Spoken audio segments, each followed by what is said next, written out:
Agradecerle la presencia a los expositores, por supuesto, por estar acá para hablar de este importante tema, ¿verdad? Como lo es el cambio climático y lo que es la resiliencia, terminando con un caso específico del cual va a hablar Vladimir. Entonces, bueno, el programa, que es el que ya habían visto, era este que está acá.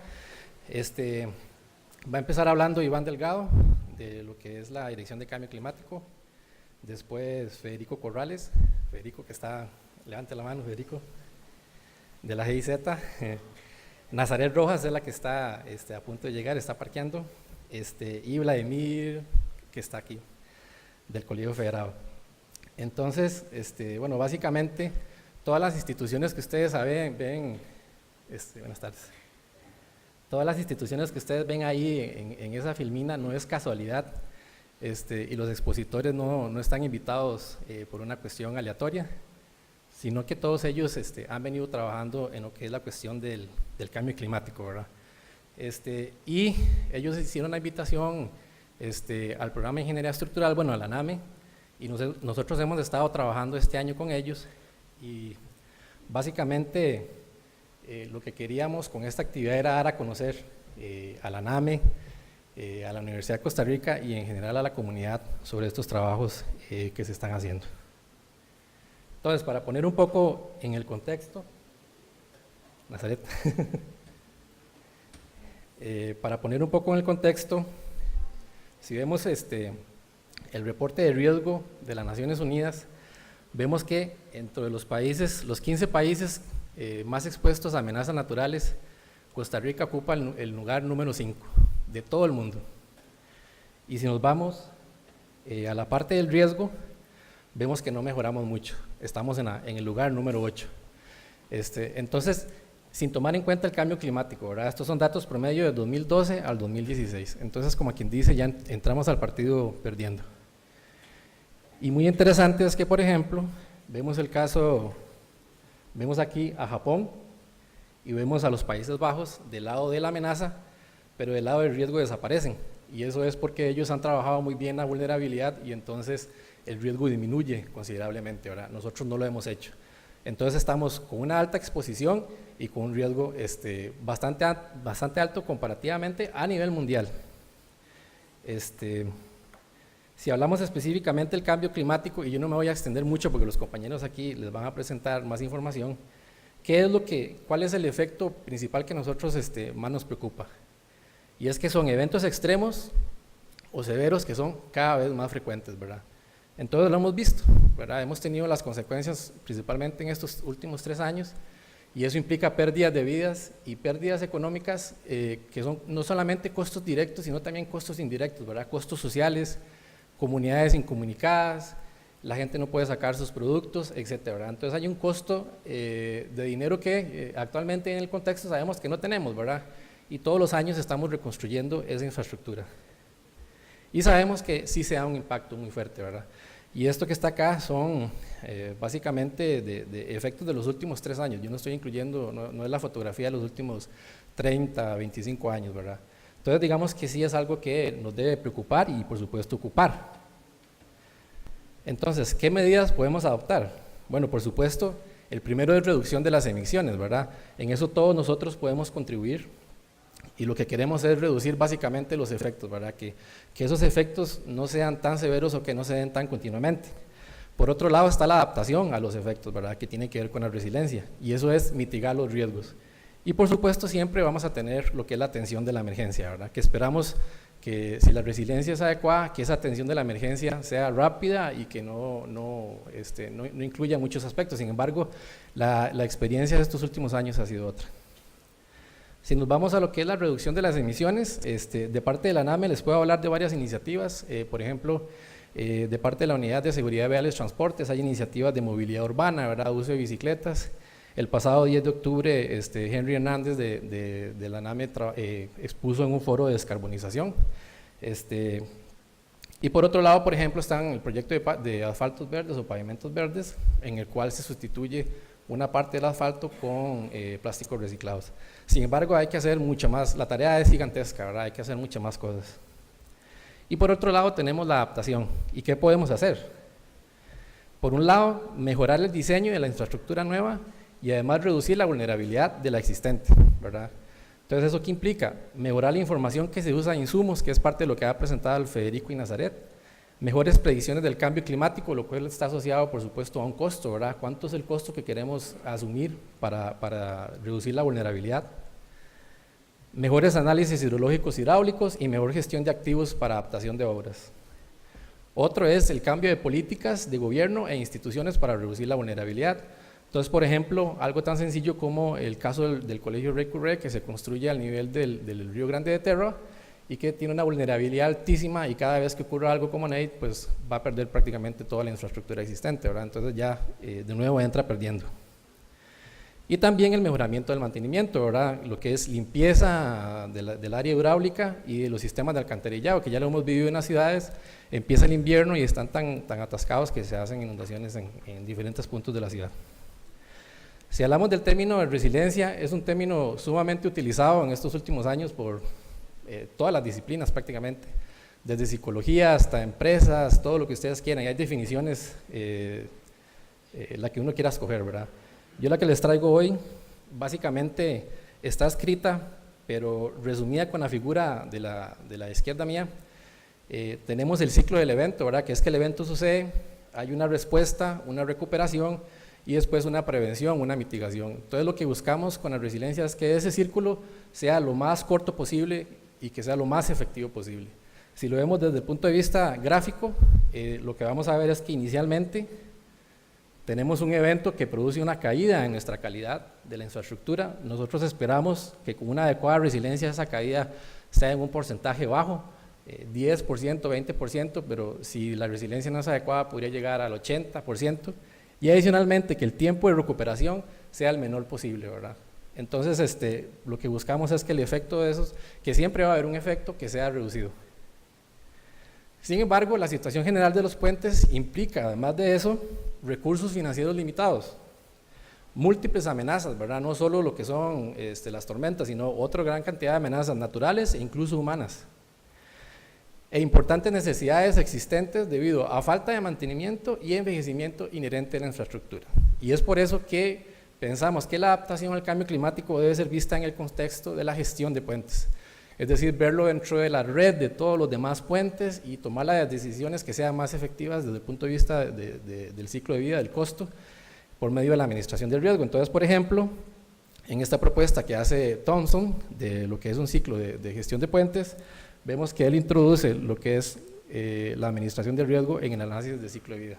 Pero, por ejemplo, el PIBC, que al final uno obtiene valores de riesgo y rangos, entonces uno puede definir rangos en donde hay elementos críticos que hay que intervenir ya, otros que hay que poner atención, pero puede haber un plazo, y otros que no es tan necesario. Entonces, se necesita tomar estas decisiones y ponderarlo con los demás puentes de la red vía nacional.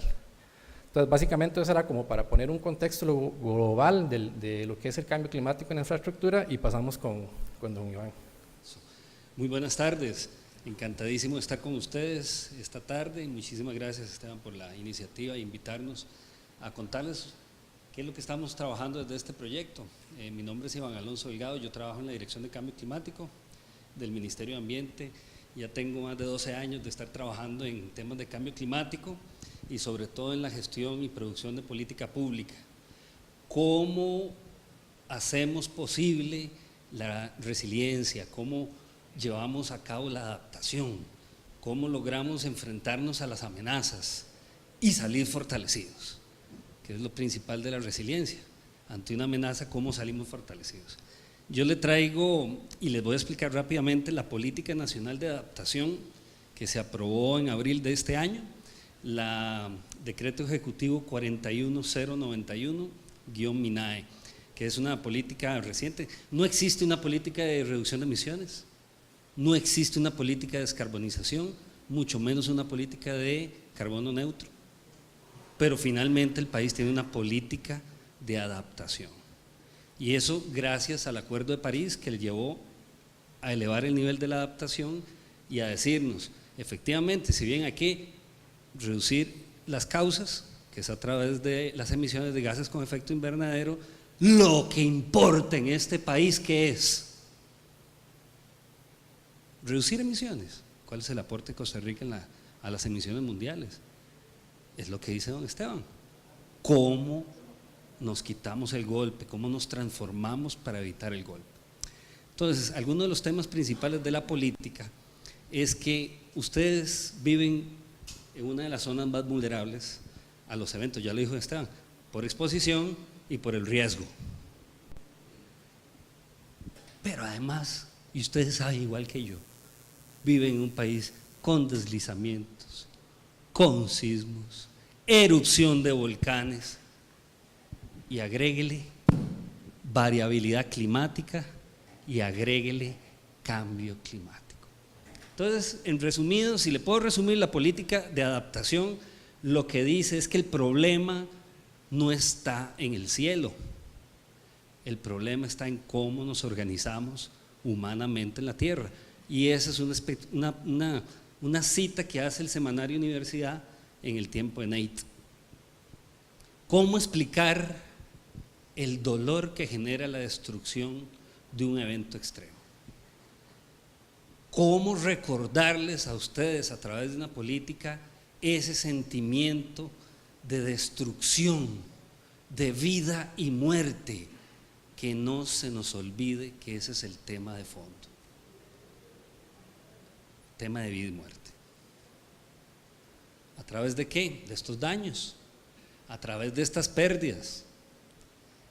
Imagínense que un estudio que sacó el Ministerio de Agricultura junto con Mideplan y la Comisión de Emergencias, 300 millones de dólares anuales que no estaban presupuestados y que el país tiene que gastar ¿en qué?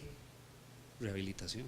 No es en nuevas edificaciones, nueva construcción, nueva infraestructura, no, es en rehabilitar los daños y las pérdidas por estos eventos.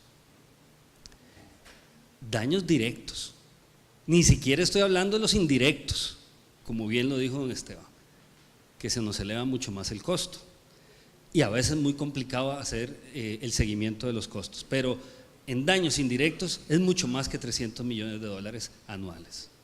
Solo imagínense que cuando estábamos en la construcción de la política nos viene un huracán Otto y nos viene una tormenta Nate.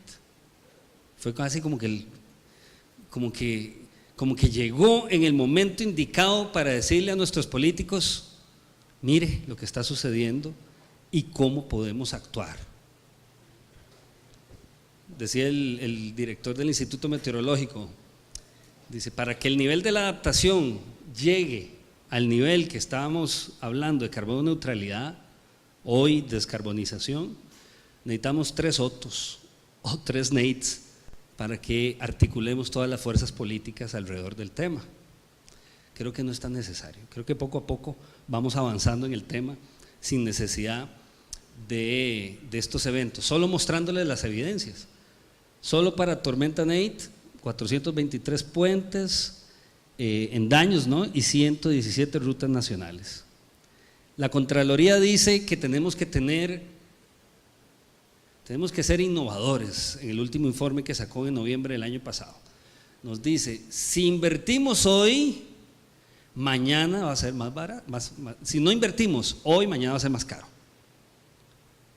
Las inversiones tenemos que hacerlas ya, porque el cambio climático no es de pasado mañana, ya lo vivimos, ya las comunidades se están adaptando, no una adaptación planificada, mucho es una adaptación reactiva, pero ahora con un acuerdo que tuvimos con el Fondo Verde del Clima, hemos logrado apalancar unos recursos para el régimen municipal para empezar a avanzar en esa resiliencia. ¿Dónde están los principales golpes? Bueno, dice la Contraloría, es importante avanzar en la recuperación de la infraestructura nacional y dice la Contraloría, con criterio de blindaje climático.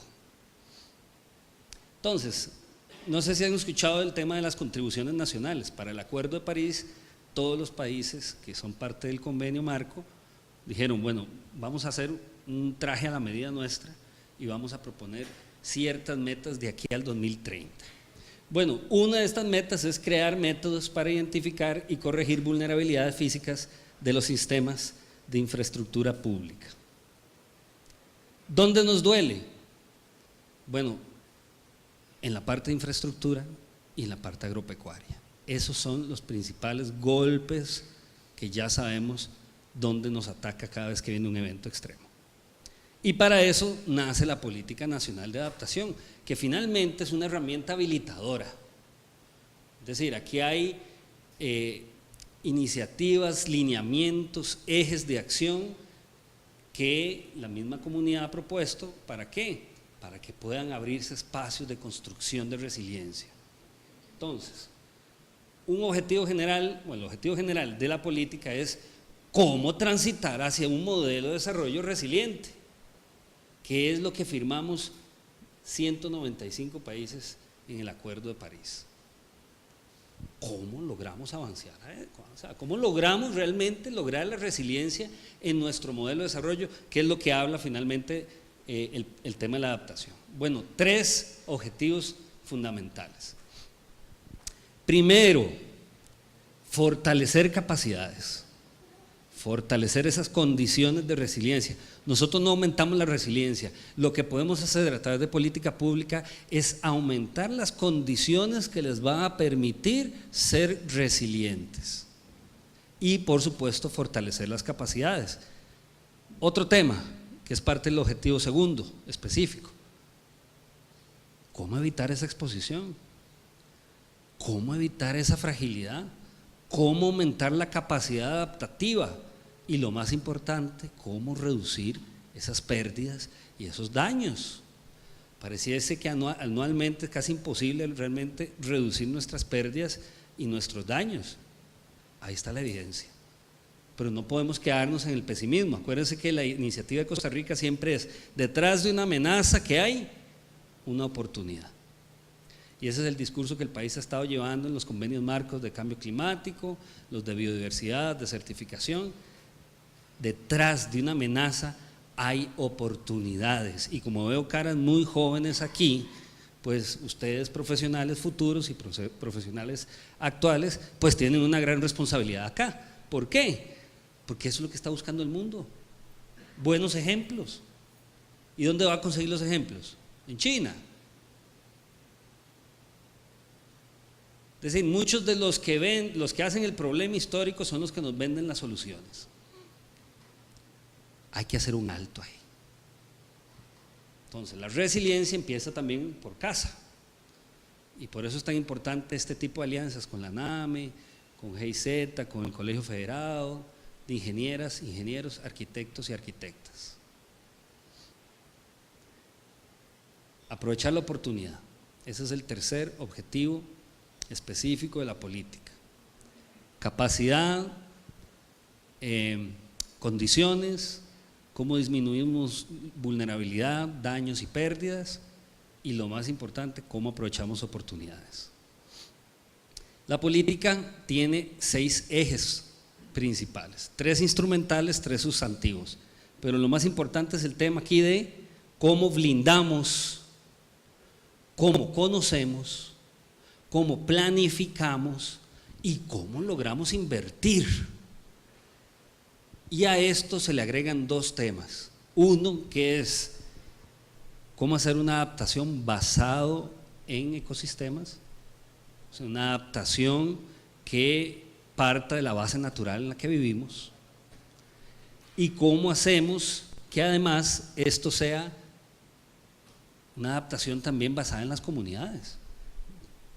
Digamos, tipo de construcción bioclimática, qué necesidades hay en cada comunidad, cómo lo están desarrollando.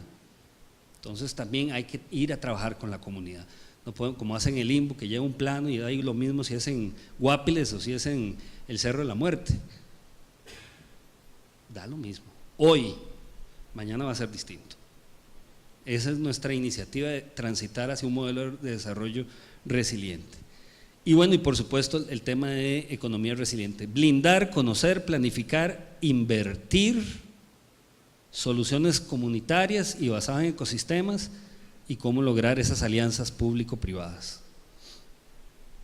Bien, la política nacional dentro de, digamos, el abanico de acciones y de lineamientos y habilitaciones que hace, rescaté esto para el tema de infraestructura. Primero es, que es el eje 4 y el eje 5, que es protección de los activos y cómo ir hacia una construcción resiliente.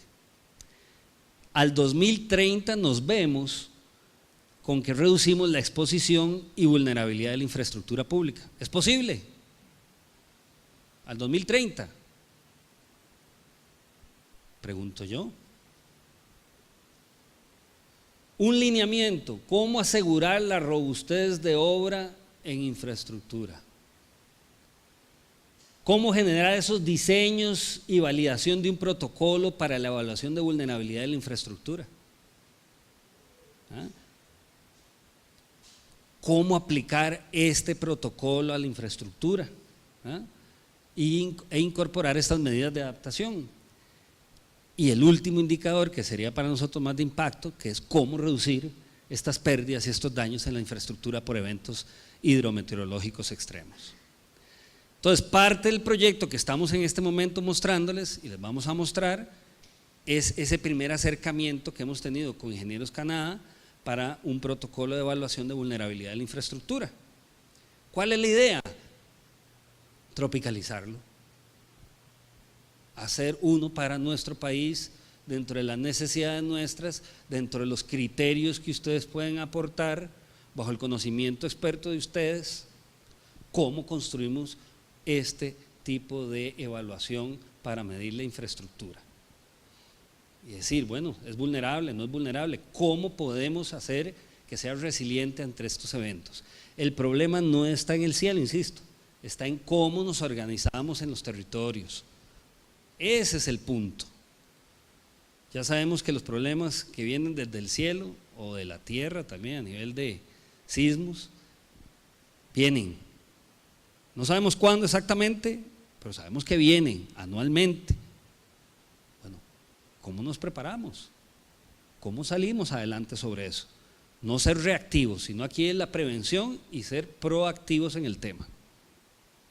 Y bien, finalmente, estamos en el proceso de avanzar hacia cómo le damos un contenido más operativo a esta política a través de un plan nacional de adaptación que empieza el próximo año. Y ahí es donde estamos en el momento histórico, y lo voy a recalcar con negrita y le voy a poner a aumentar 44. Estamos en un momento histórico donde todas y todos ustedes pueden aportar. El año que viene vamos a abrir la mesa infraestructura y quiero verlos ahí, quiero verlas ahí aportando. ¿Por qué? Porque eso es lo que necesita el mundo. Hoy Costa Rica es un laboratorio. Si hay un país que puede lograrlo es Costa Rica, y si no lo logramos, una gran mala noticia para el mundo. Yo me quedo hasta aquí, don Esteban.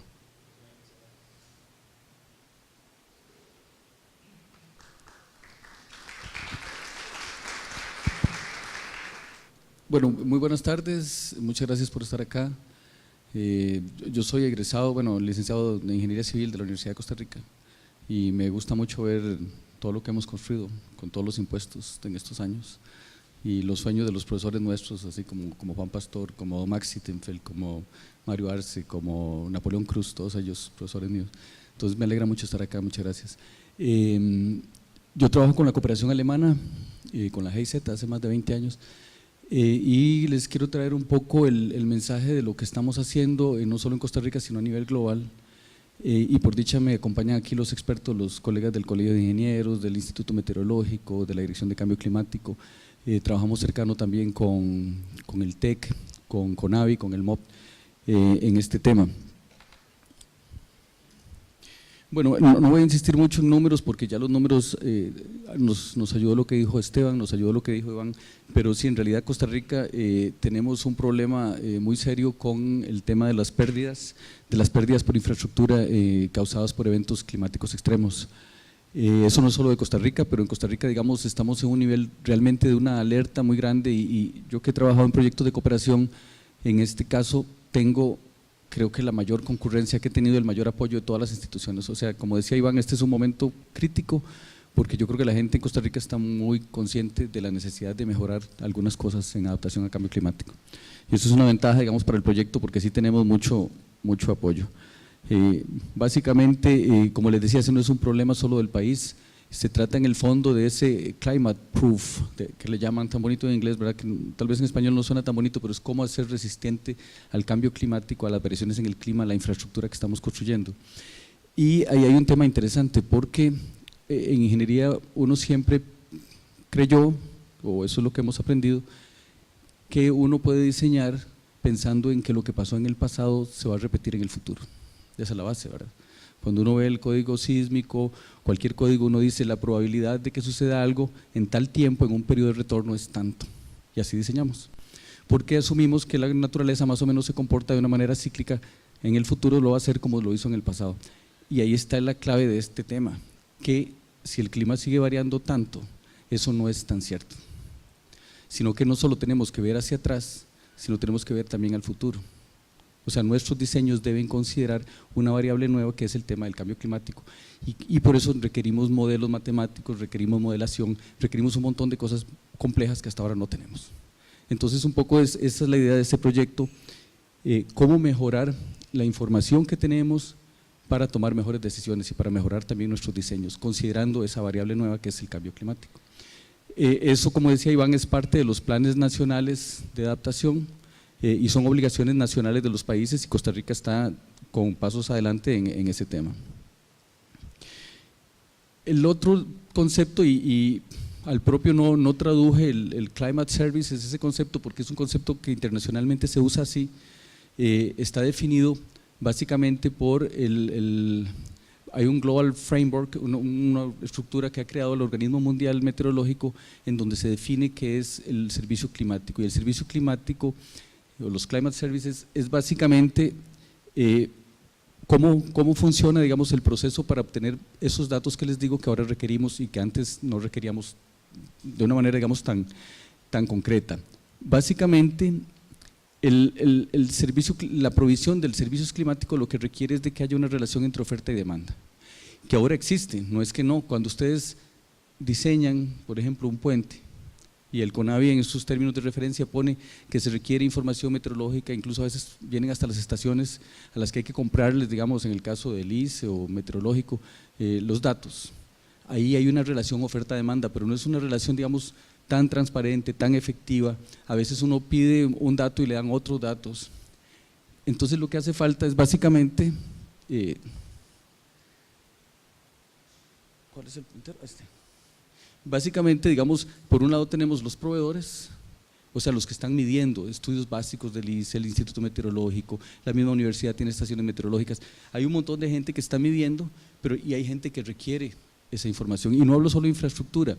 Por ejemplo, un tema muy importante en este tipo de servicios climáticos es la agricultura. O sea, el Instituto Meteorológico por muchos años, digamos, brinda mucha información a los agricultores, por ejemplo. O sea, servicios climáticos que consideren el tema de cambio climático son requeridos no solo en infraestructura, sino en muchas otras cosas. Entonces, lo que nosotros queremos impulsar, digamos, es una relación fuerte, una plataforma de intercambio ahí entre los proveedores, o sea, los que miden la información y los que la usan, que eso no existe en el país tan claramente. O sea, no es… digamos, no es tan fácil, uno no sabe exactamente cómo se obtienen los datos, cuánto cuestan, quién paga por esos, a veces incluso pagamos doble por los datos.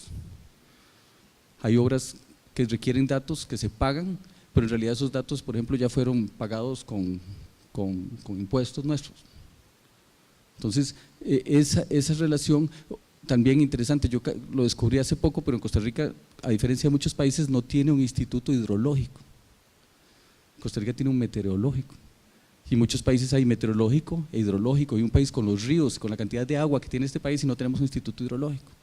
Es cierto que existe una comisión de hidrología en donde están todas las instituciones, pero no está fácil, no es fácil llegar y conseguir los datos, no es fácil que me hagan un paquete a mí, un grupo de datos que yo requiero para mi diseño. Hay un gran cambio en el lenguaje de un meteorólogo a un ingeniero, y esa interfase esta interfaz es la que estamos tratando de apoyar para que exista.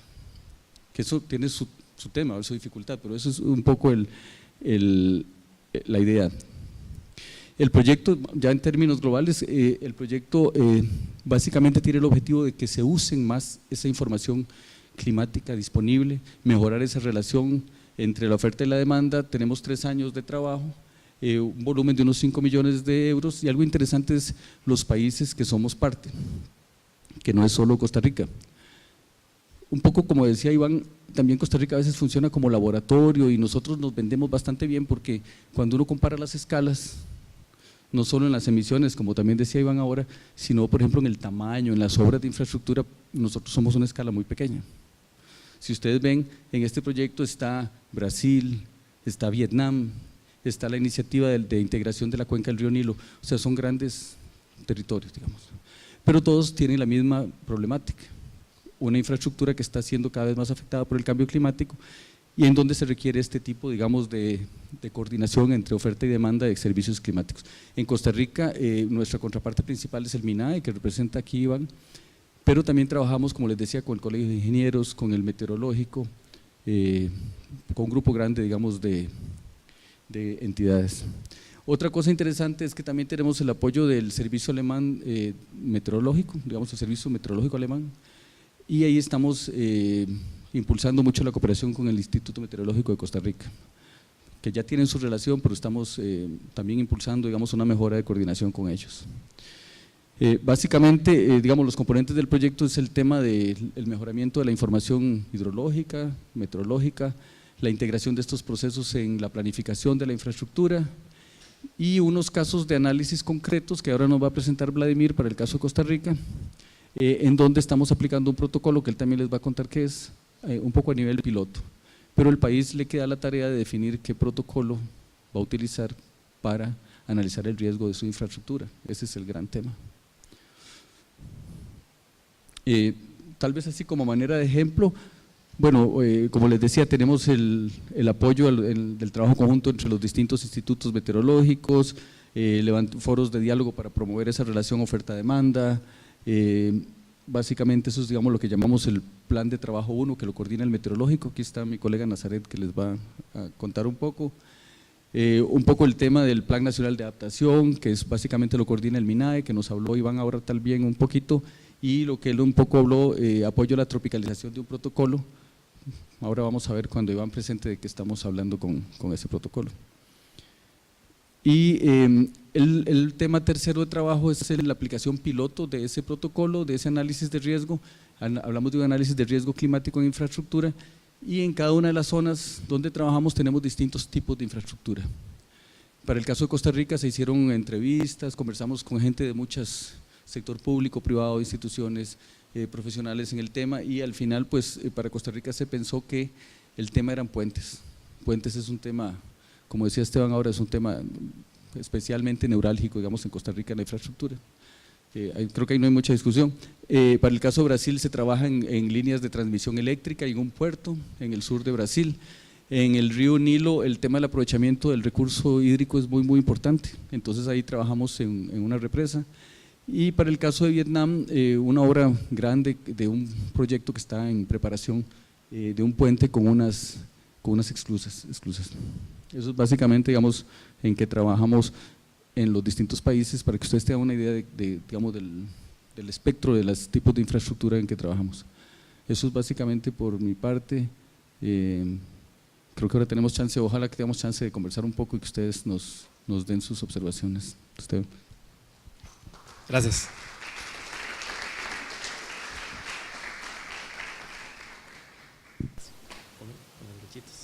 Okay. Bueno, buenas tardes. Bueno, como bien decía Federico, el Instituto Meteorológico es parte y contraparte de este proyecto de fortalecimiento de los servicios climáticos para lo que es la infraestructura. Dentro del marco de este proyecto, un primer avance fue analizar todo el tema de cómo estábamos, si bien el Instituto Meteorológico es el principal proveedor de servicios climáticos, aunque habían otros, lo que se quería hacer era un análisis de toda la situación, ¿verdad? ¿Qué había y qué no había para establecer recomendaciones sobre mejoras? Entonces, primero que todo, abordando lo que es el contexto institucional del Instituto Meteorológico, contamos con una red de estaciones meteorológicas. En nuestro caso solamente medimos lo que es meteorología, no tenemos una red de hidrología, con estaciones mecánicas y automáticas. Tenemos lo que es el departamento de sinóptica con todo lo que es el pronóstico del tiempo y predicción climática, incluso lo que corresponde a la predicción de los efectos del ENOS en el país. Y tenemos un departamento de investigaciones relacionadas con climatología. Cuando hablo de climatología no es solamente digamos, como las características climáticas de una región, sino también temas relacionados con la agrometeorología agrometeorología y también las implicaciones del ENOS en los diferentes sectores socioeconómicos. Entonces, este es un mapa con todas las estaciones automáticas. Tenemos un total de 178 y ya poco a poco se están cerrando las estaciones mecánicas.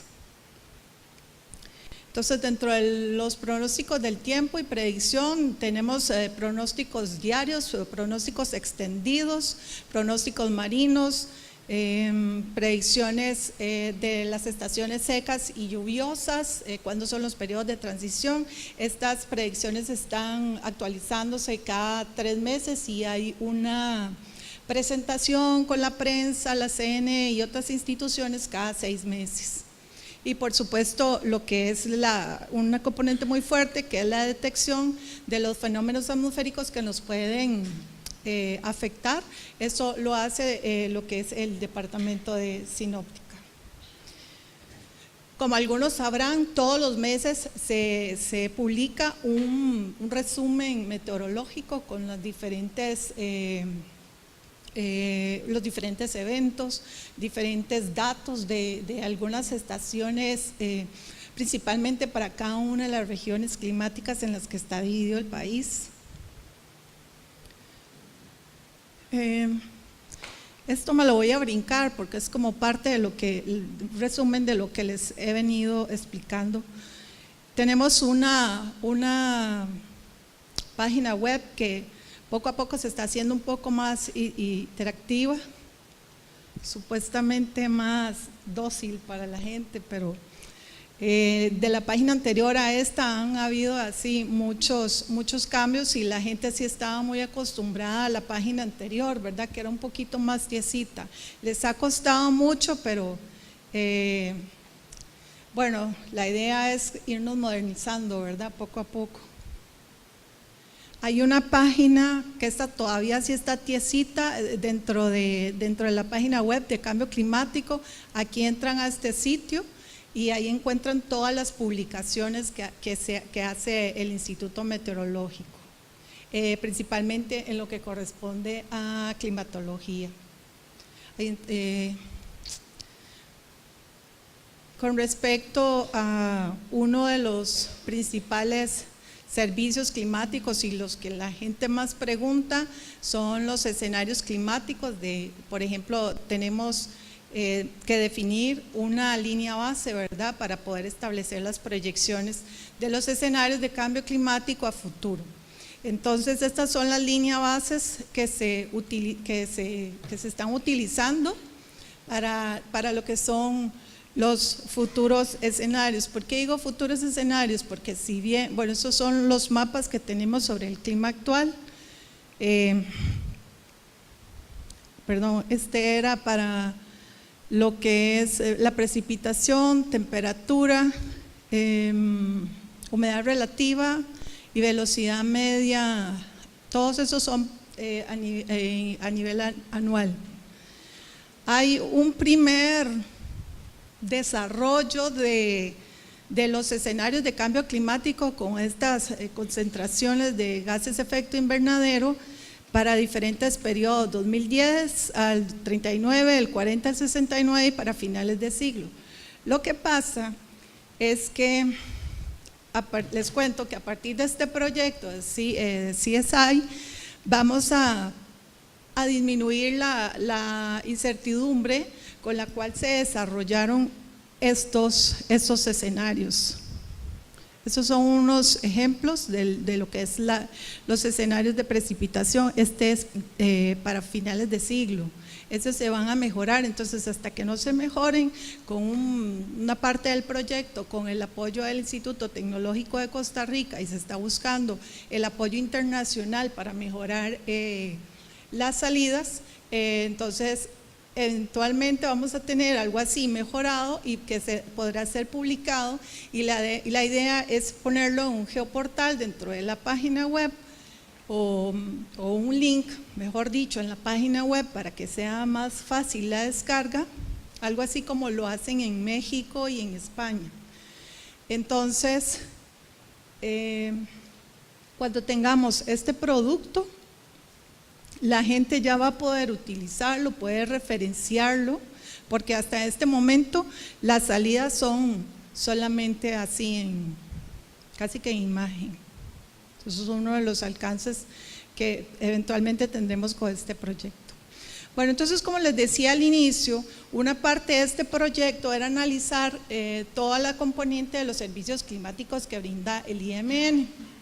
Entonces, para ello, primero, que aclaro, perdón, no solamente el Instituto Meteorológico es el que brinda servicios climáticos en el país, ¿verdad? Está lo que es el ICE, lo que es ENARA, que tiene su red propia de estaciones meteorológicas, y actualmente el AIA fortaleciéndose mucho en este tema a partir de estaciones donadas por el ICE, más que todo hidrológicas, y ahora está invirtiendo fuertemente en lo que es toda su red para sus respectivas cuencas de interés.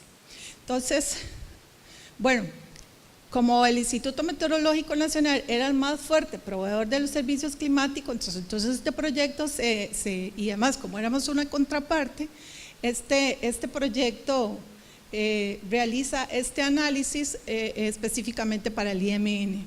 Entonces, la primera parte era hacer un taller de valoración con los funcionarios de los diferentes departamentos del IMN, y se establecían una serie de preguntas sobre los diferentes productos que se genera, la calidad del producto, cómo era la cadena de valor del servicio climático, que si hay retroalimentación con usuarios, cuál era la difusión, tiempo de entrega, qué información estaba en tiempo real, cada cuánto se actualizaba, por ejemplo, en la web, cómo había que irla a buscar, sobre todo lo que es capacitación, divulgación, educación, qué productos específicos había y cuáles eran las brechas para proveer los diferentes productos. Bueno, ya estábamos analizando en ese caso lo que era la oferta. Entonces la demanda teníamos que analizarla, y para ello la metodología usada fue la aplicación de un cuestionario, que tal vez algunos de ustedes se la aplicaron aquí, era como de 375 preguntas, 25 páginas, o sea, había que durar como 3 días contestándola. Entonces, a partir de estos resultados se hizo todo un análisis. Y bueno, hay toda una salida de información muy importante, pero a nivel de resumen, les traigo este gráfico con las razones técnicas para un uso limitado o nulo de los productos de información climática. Primera parte, decía que el acceso a la información climática es limitado, y pues claro, porque la cobramos. No hay conocimiento de la existencia del producto. Es cierto, no tenemos un portafolio de información que diga, ok, de esta estación puedes encontrar datos de tal periodo a tal periodo. Estamos sí un poco prehistóricos, porque lo único que hay ahí es pegado un mapa en papel, y vos tenés que llegar a hacer visco a ver cuál estación me sirve más o menos, y decir, ¿me puedes decir de las 7420 qué datos tienen humedad relativa, qué periodo? Y jamás te van a decir, ok, tiene continuos de tanto a tanto y de tanto a tanto. Es complicado. O sea, hasta ahora la iban pegando. Y con un empate del 14% decía que el producto no está disponible cuando se quiere. No, Ave María, si a veces duran hasta 3 semanas para entregarlo y cuando uno le urge para hacer un diseño que lo necesita a la semana. Luego, el producto tiene una calidad limitada.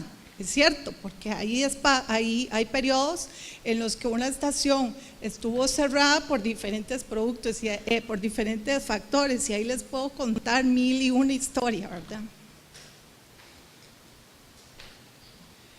Con respecto, eso era como a nivel de usuario, pero esos usuarios pertenecían a la mayoría de las veces a una institución. Entonces, la pregunta también era cuáles eran las limitaciones institucionales en el uso de la información climática. ¿Esta agua me la puedo tomar?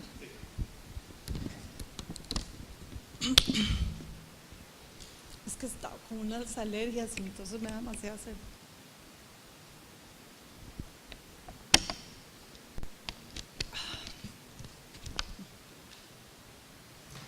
Entonces, dentro de los resultados, por supuesto, lo que todos lloran, el acceso no es libre.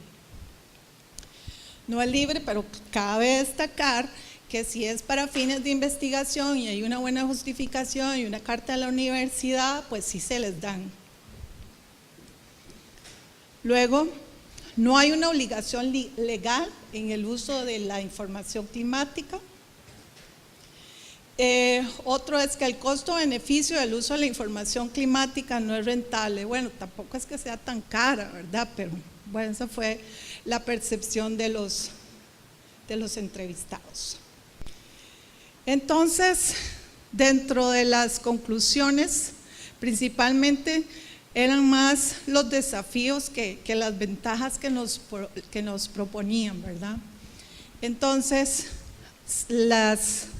los desafíos se dividieron en lo que era observación y monitoreo. Lo que decía era principalmente que debería haber una mejora en la distribución a nivel de país de todas las estaciones, que fueran ojalá automatizadas, que se estableciera una base de datos climáticos, pero a nivel nacional, como un observatorio del clima.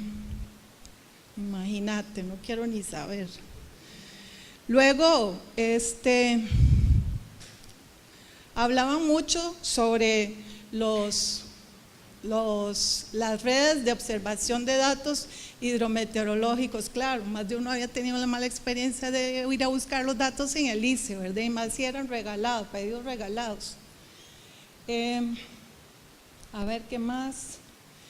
Una observación sistemática de los registros sobre los impactos del clima en la infraestructura, porque en realidad nosotros, si bien damos los datos, no tenemos toda esta componente, ¿verdad?, de cuáles son los impactos, porque al final esa es un parámetro que utiliza, por ejemplo, la CNE en sus decretos de emergencia. Luego, con respecto a los productos y servicios climáticos, por supuesto, proyecciones climáticas de alta calidad, principalmente desarrolladas para diferentes sectores. Pero bueno, como les repetía, en eso estamos trabajando y con el apoyo de CSI. Que se hagan evaluaciones de vulnerabilidad para los riesgos climáticos actuales y futuros, transparencia del valor del producto y relevancia, porque a veces usted va a pedir un producto y ni sabe cuánto cuesta. Hay que esperar a que le busquen la información, al final cuánta data te pueden dar para que le hagan un cálculo y vos ya vas a saber si te alcanza o no te alcanza. Mejoramiento del proceso de compra de productos, como les decía, cuánto cuesta, en cuánto tiempo me la van a dar y cómo me la van a dar. O sea, si tengo que coger el bus 3 veces para ir a hacer cada uno de estos 3 procedimientos. Producción continua de productos, sí, tenemos a veces mucho problema porque algunas estaciones se caen, y como solo hay 3 carros y se cayó una estación, pues habrá que esperar a ver el rote de las giras, ¿verdad? Para que vayan a ver qué fue lo que pasó con cada una de las estaciones, si es que, digamos, a nivel de programación no se puede levantar el sistema. Con respecto a la interacción con el usuario, por supuesto debe haber, se proponía un intercambio continuo, una retroalimentación del usuario, qué era lo que quería, qué es lo que necesitaba, para qué lo necesitaba y cómo lo necesitaba en cuanto a formatos incluso. Y con investigación y modelación, pues por supuesto mejorar la reducción de la escala, ¿verdad? Con modelos que están a niveles globales y regionales, tratar de mejorar esto que es a partir de ensambles, que no es fácil, no es caro, no es fácil, no es barato y se requiere mucho espacio computacional.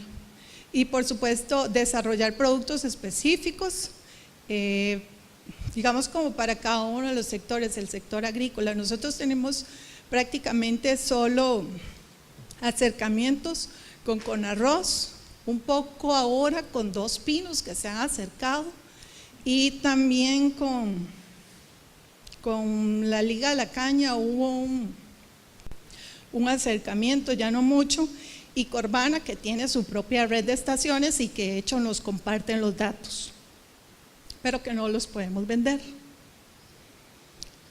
No sé si todavía tengo tiempo para que les hable un poco sobre cómo toda esta cómo incorporar toda la información que brinda el IMN en lo que es la aplicación del protocolo. No sé si tienen tiempo.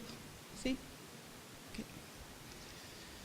Bueno, primero que todo debemos considerar los que son los efectos generados por el calentamiento, o sea, muy a modo general, ¿verdad? Los efectos del cambio climático en el diseño de la infraestructura. Tenemos que considerar para que todas aquellas obras que están cerca del mar, que el aumento de la temperatura y por ende el nivel del mar, considerar la frecuencia y la intensidad de los huracanes y las tormentas que van a ser más frecuentes debido principalmente a la temperatura del nivel del mar, que está relacionado al aumento de la temperatura global, aumento de ondas de calor y aumento en la frecuencia y severidad de las sequías. Entonces, muy bien, en resumen, el clima está cambiando, entonces ahí los ingenieros tienen toda esta incertidumbre que la tienen que incluir en lo que son sus diseños para poder tener una infraestructura más efectiva y segura.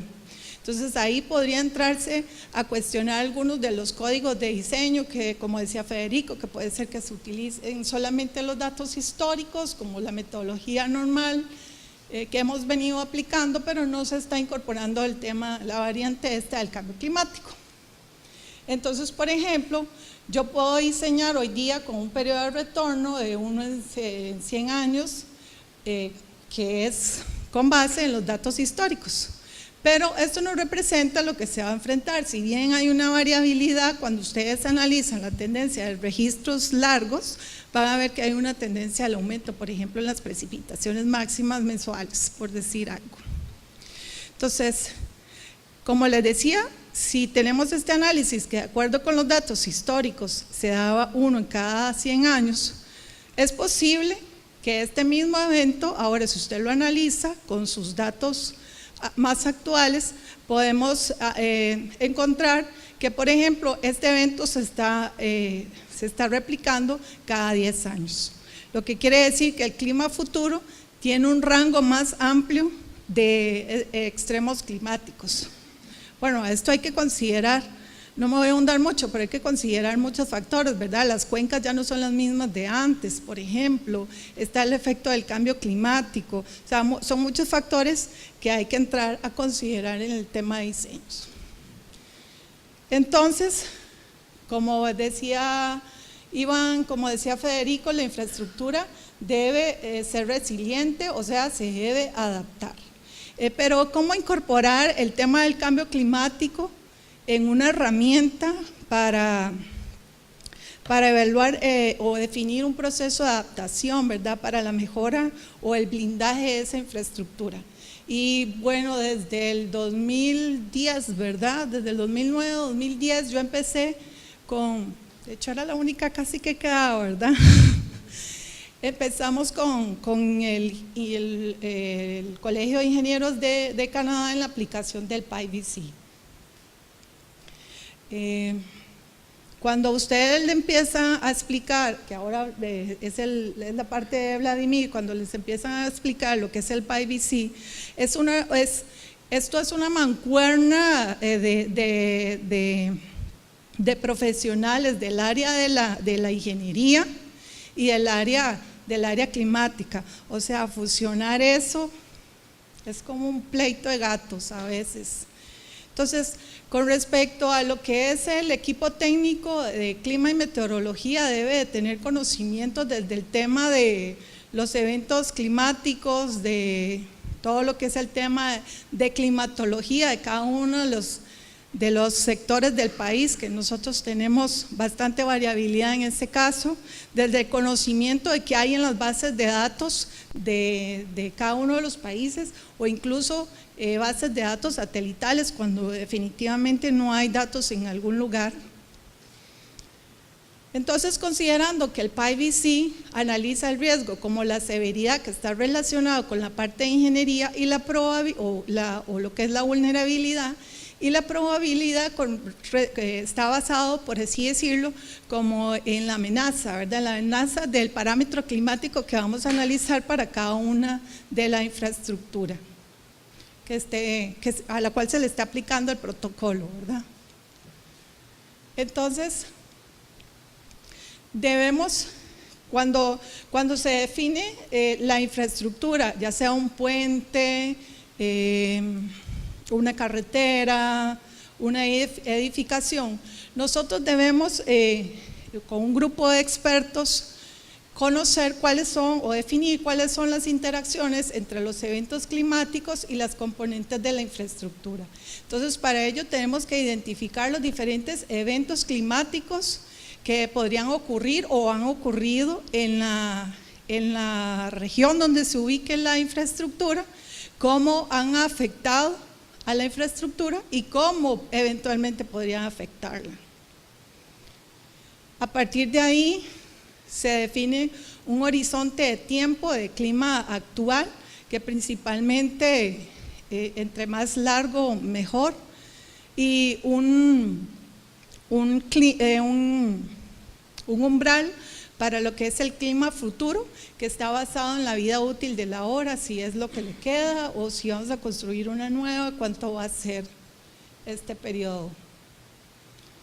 Entonces, este es un ejemplo que pone el protocolo PIVC para poder yo definir por evento climático una probabilidad, y eso está basado principalmente como son la frecuencia de los eventos, entre el número de periodo que utilizamos para lo que es el clima actual y también para lo que es el clima futuro. Estas son propuestas que hace el PIVC, pero eso está libre para que los expertos puedan cambiar, por ejemplo, lo que es el puntaje sobre el número de ocurrencias por año. Entonces, este es un ejemplo, la parte de lo que era la aplicación del PIVC en lo que fue el emisario submarino de Limón.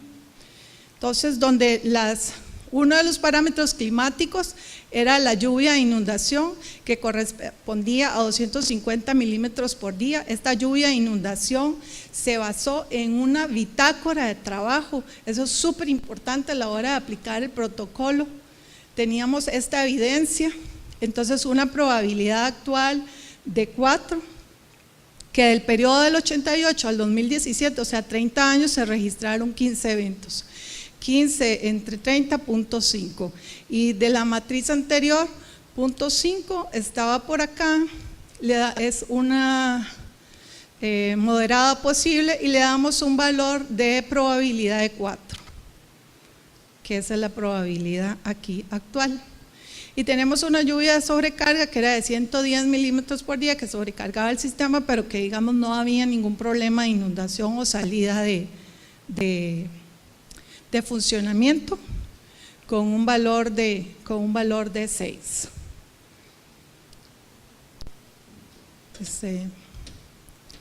A ver. Había, dentro de otros parámetros que se analizaron, estaba la brisa marina y la alta temperatura, y de la misma forma se hace el análisis con la frecuencia. Por ejemplo, la brisa marina también fue mucho basado en el criterio experto, ¿verdad? Porque no hay datos como de brisa marina con mediciones respectivas. Entonces, cuando ya tenemos los datos de la probabilidad actual, ¿verdad?, que está basado con datos históricos, recopilados de estaciones meteorológicas, se analizan cuáles son los cambios potenciales, que van a tener cada uno de esos parámetros analizados. Y para eso se deben de utilizar lo que son los escenarios de cambio climático o también información del IPCC, que tiene muchos escenarios, pero a nivel regional, criterio experto, basarse en investigaciones, para poder usted definir cómo su probabilidad actual se va a comportar a futuro. Entonces esta es la tabla, tenemos lo que es la probabilidad actual, y le vamos a definir un peso para la probabilidad futura. Entonces, basado que eventualmente con el futuro las precipitaciones intensas iban a ser más altas, entonces se le asigna un valor, por ejemplo, de lluvia e inundación de 4 a 5, basado en lo que son escenarios de cambio climático. En este momento, para este estudio, teníamos los mapas con las concentraciones anteriores que había establecido el IPCC. Ya este ejemplo es con los nuevos escenarios, los nuevos RSP. Tenemos, por ejemplo, que, como les decía, para brisa marina no hay mediciones ni hay evidencia. Entonces, cuando pasa eso, normalmente lo que se recomienda es mantener el mismo valor si no tenemos ningún apoyo científico para determinar algún cambio futuro. Y con respecto a lo que es temperatura, también se pueden basar en lo que son escenarios de cambio climático. Cuando se aplica el protocolo, generalmente hay lagunas de información, a veces falta criterio experto, los modelos de cambio climático no cubren toda la región, a veces hay que utilizar los globales, entonces ahí entra todo el tema de la incertidumbre y ya lo que sería el criterio experto. Los datos meteorológicos a veces no pueden ser recopilados porque no están en el tiempo que los necesitamos o definitivamente no están. Súper importante los registros operativos, las bitácoras, efectos que afectan la rotación del personal y la falta de experiencia también del personal para poder definir las preguntas que uno le hace, qué pasó, qué ha pasado y qué podría pasar.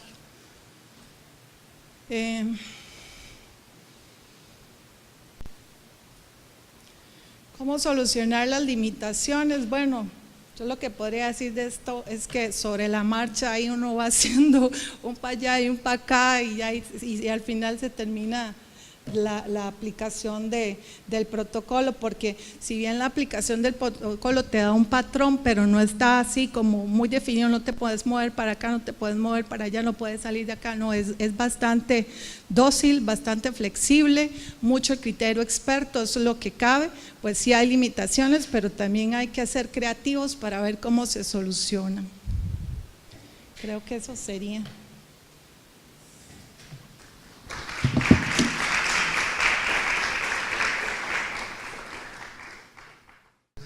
Es un placer venir a compartirles parte del trabajo que hemos venido haciendo específicamente con esta metodología. Una agenda, vamos a hablar un poco de dónde nace el protocolo para que vean de dónde se originó, cómo funciona la metodología, hablamos del caso de estudio y les voy a comentar brevemente de qué se trata lo que tenemos proyectado hacia futuro. Tema de ubicación del proyecto que estamos trabajando específicamente con a través de la Agencia de Cooperación Alemana, con un financiamiento del Ministerio del Medio Ambiente de la Federación Alemana. Tenemos una ubicación del puente en ruta 21, específicamente en Guardia, en Liberia. Tenemos dos puentes, un puente antiguo que fue construido en 1934 y un puente nuevo que es el que está en uso. Actualmente, pues por cuestiones de lo que viene funcionando, los dos puentes están siendo un factor de análisis y lo vamos a ver ahorita en la matriz. Estos que están acá son los dos puentes. Este que está a mano izquierda es el puente antiguo, 1934, y un factor importante que lo vamos a comentar ahora hacia el final, pero es un puente que actualmente es patrimonio, y tenemos un puente que está actualmente en uso, que era parte, digamos, o el objetivo principal del análisis que estamos haciendo con el protocolo, pero que por una u otra razón, y tomando en cuenta esto que les comenté de previo del patrimonio, pues tenemos que tomar en cuenta los dos puentes.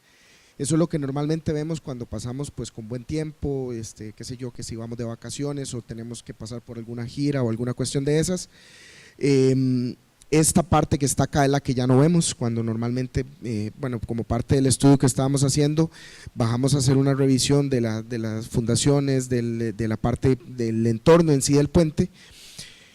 Ese restaurante que está ahí lo pongo como una referencia para que vean ahora una fotografía que les vamos a compartir, pero esto es lo que ve la gente de la zona cuando hay eventos hidrometeorológicos extremos. Es la misma vista de la fotografía que les puse anteriormente, y ese es el restaurante. Entonces, cuando hay una afectación directa a la infraestructura como tal y cuando ya hay eventos hidrometeorológicos extremos que van a ser, como lo dijo Esteban al inicio, como lo mencionó Nazaret, más frecuentes y más fuertes, más intensos, pues es un tema que nos debe preocupar a todos. Eso es parte también del mismo evento, donde se registraron vientos superiores a 102 kilómetros por hora, que todo ese registro lo sacamos de ese histórico que les mencionaba Nazaret y que nos sirve precisamente para el análisis que se hace. ¿De dónde nace el PIBC? El PIBC, que significa por sus siglas en inglés, el Comité de Vulnerabilidad de Ingeniería e Infraestructura Pública, nace de un estudio que solicita Ingenieros Canadá a una comisión permanente que realiza, porque resulta que antes tenían solamente nieve y a partir de cierto tiempo empezaron a tener nieve más lluvia, la famosa lluvia helada. Entonces los techos de las edificaciones y de las casas inclusive empezaron a colapsar. A raíz de eso, Ingenieros Canadá crea una comisión permanente, un comité que diseña la metodología como tal a partir del 2005 e inicia una aplicación en 2008, y Costa Rica tuvo el privilegio en el año 2010, específicamente con el caso que les comentaba Nazaret del emisario submarino, de participar como por primera vez fuera de Canadá con la aplicación del protocolo. Eso se hizo a través de un acuerdo que tenemos nosotros, Colegio Federado, directamente con Ingenieros Canadá. ¿Cuáles son las ventajas o vamos a ver, los fuertes del protocolo? Estamos hablando que el protocolo es una herramienta que nos puede servir para planificación y toma de decisiones. Y es algo importante a enmarcar desde un inicio: el protocolo no nos arroja como un resultado un diseño de un puente o un diseño de una edificación, o no nos arroja el diseño de la infraestructura adaptada, nos sirve como una herramienta para que el tomador de decisión, en este caso el ingeniero diseñador o la institución que tiene a cargo el diseño de la infraestructura, vea qué es lo que pasa en ese entorno con respecto a la vulnerabilidad que tiene, cuáles son los riesgos que hay y adapte la infraestructura o tome las medidas de adaptación respectivas. Es un trabajo multidisciplinario, lo mencionaba Nazaret, tenemos instituciones trabajando, en este caso específico el CONAVI, el MOB, integramos a la unidad de puentes de la NAME, tenemos trabajando la unidad de puentes de el TEC, tenemos inclusive participación de expertos en empresa privada, tenemos profesores que fueron entrevistados acá de la Universidad de Costa Rica, en fin, es todo un equipo a través del cual se permite o se pretende construir todo lo que tiene que ver con respecto a la aplicación. Puede ser utilizado por un sistema o una infraestructura aislada, en este caso específico, podemos tener un puente o pudimos haber analizado toda la ruta 21. Puede ser aplicado aún cuando no hay información disponible y por experiencia propia se los decimos, al menos en el puente hemos encontrado ciertos vacíos de información, al igual con otro proyecto que tenemos, que es el del acuífero de Nimboyores en la zona costera de Guanacaste. Hay vacíos importantes de información que no impiden que el protocolo sea aplicado, todo lo contrario, más bien el protocolo nos ayuda a llenar esos vacíos de información.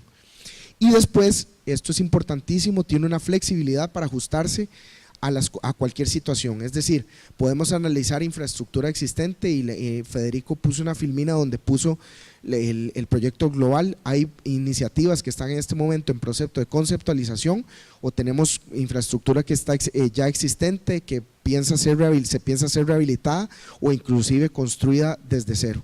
Entonces esa es una de los potenciales más importantes del PyVC. ¿En qué consiste entonces? Tenemos un paso 1, la metodología consiste en 5 pasos. Esos 5 pasos son etapas que no se pueden brincar, con excepción, ahorita lo vamos a ver, podemos pasar del paso 3 al paso 5 por el origen de la metodología, pero en el paso 1 específicamente es donde hacemos, por decirlo así, el contorno del proyecto. Ahí tomamos a todos los diversos involucrados, se hace una encuesta como la que en este caso tomó el equipo la decisión de hacer una encuesta con diferentes involucrados, no solo para ver quién tiene información relevante, sino adicionalmente para construir o ver qué posibles vacíos de información se tienen dentro de esa recopilación y más bien cuál información hay que nos podría ser útil para el estudio. Se hacen otra serie de investigaciones, por ejemplo, con respecto al horizonte de tiempo de cuál es la vida útil, cuándo fue construido ese puente, si es existente, si está en proceso de diseño, qué vida útil está contemplando la institución a cargo del diseño para esa vida útil, cuál es la geografía, cuáles son las referencias a nivel climático, cuál es a nivel jurisdiccional, si hay planes reguladores, etcétera. Todo eso es, por decirlo así, un mapeo inicial del proyecto.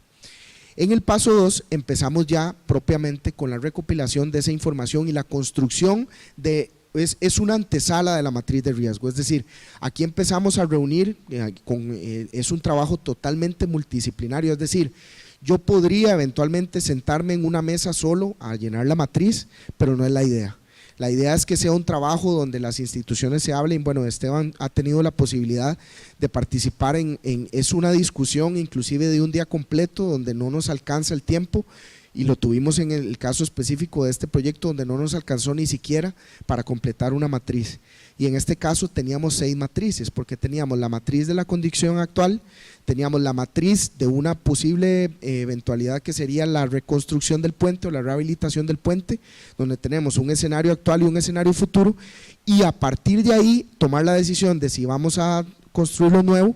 Entonces ahí había que tener 3 matrices, la situación actual, una comparación con el horizonte de tiempo de 25 años, que en este caso se definió para la rehabilitación del puente, y uno a 75 años para darle a la institución, en este caso con Avimop Toming. Esta es la decisión que tienen que tomar de los análisis de los diferentes riesgos que deberían o que tienen que tomar en cuenta o deberían al menos a la hora del proceso de diseño. Una vez que yo tengo realizado todas estas variables donde ya tengo en cuenta, qué sé yo, inclusive tema de ortofotos, un tema de levantamientos topográficos que hayan cerca de la zona, información de la Comisión Nacional de Emergencia, del Instituto Meteorológico Nacional, etcétera. Pasamos al paso 3, que es el corazón del protocolo. El paso 3 es la construcción de la matriz como tal. Y en esa matriz ya tomamos toda la información que recopilamos en ese paso 2 y el contorno que hicimos en el paso 1 y descomponemos la matriz. Eso nos vamos a imaginar como cuando tomamos una caja de Lego y en la caja de afuera está la figura de cómo tiene que quedar armado. En este caso es nuestro puente, pero resulta que dentro de la matriz nosotros tenemos que tomar las piezas de Lego y ordenarlas en filas. Las filas de la matriz van a ser los diferentes componentes de la infraestructura que estamos analizando.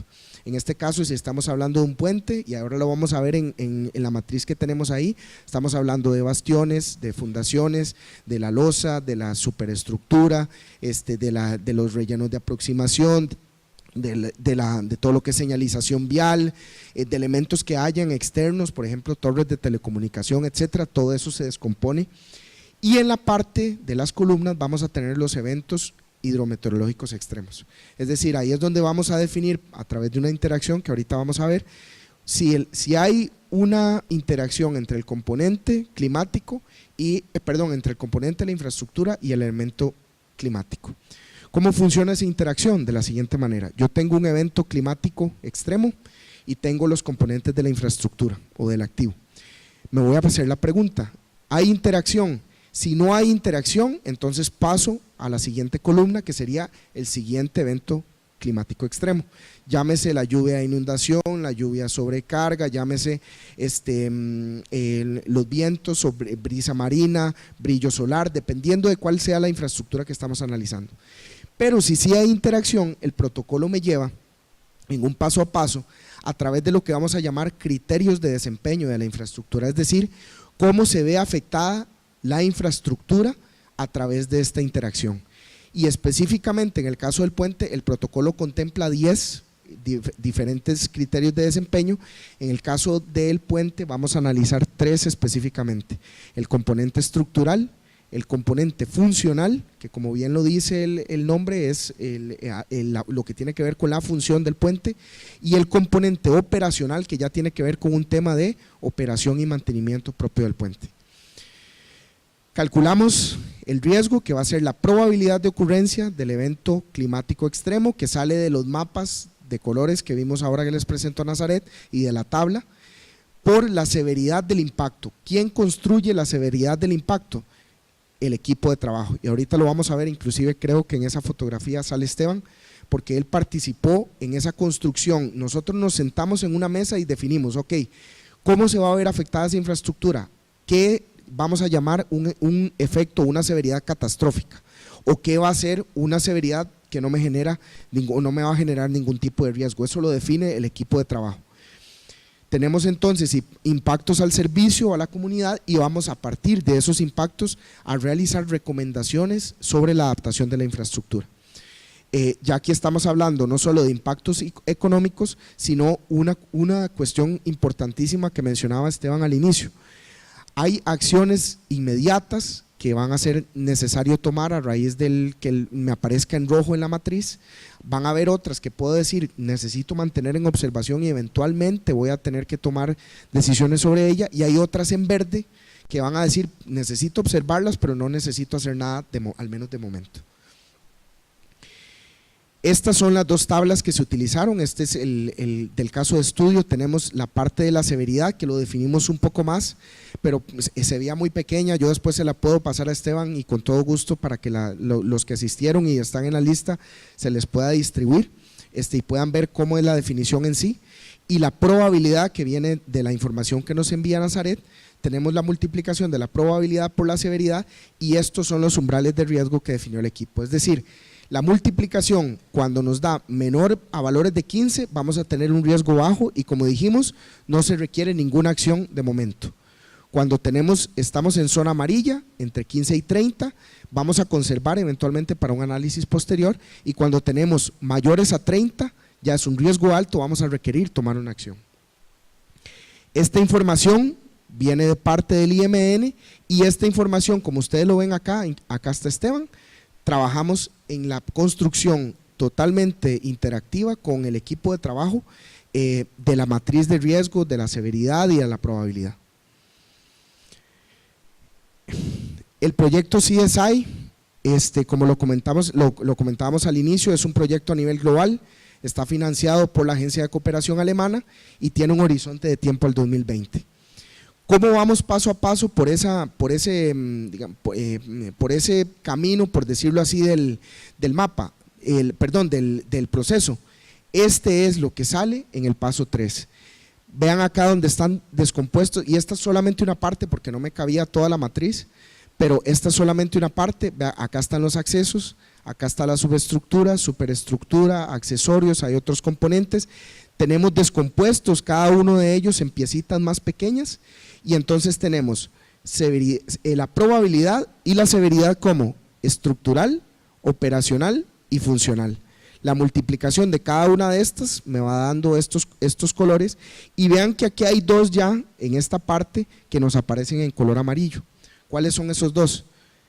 El puente antiguo, por lo que hablamos, en este momento es patrimonio nacional, es un puente construido en 1934, pero resulta que está hacia aguas arriba del puente.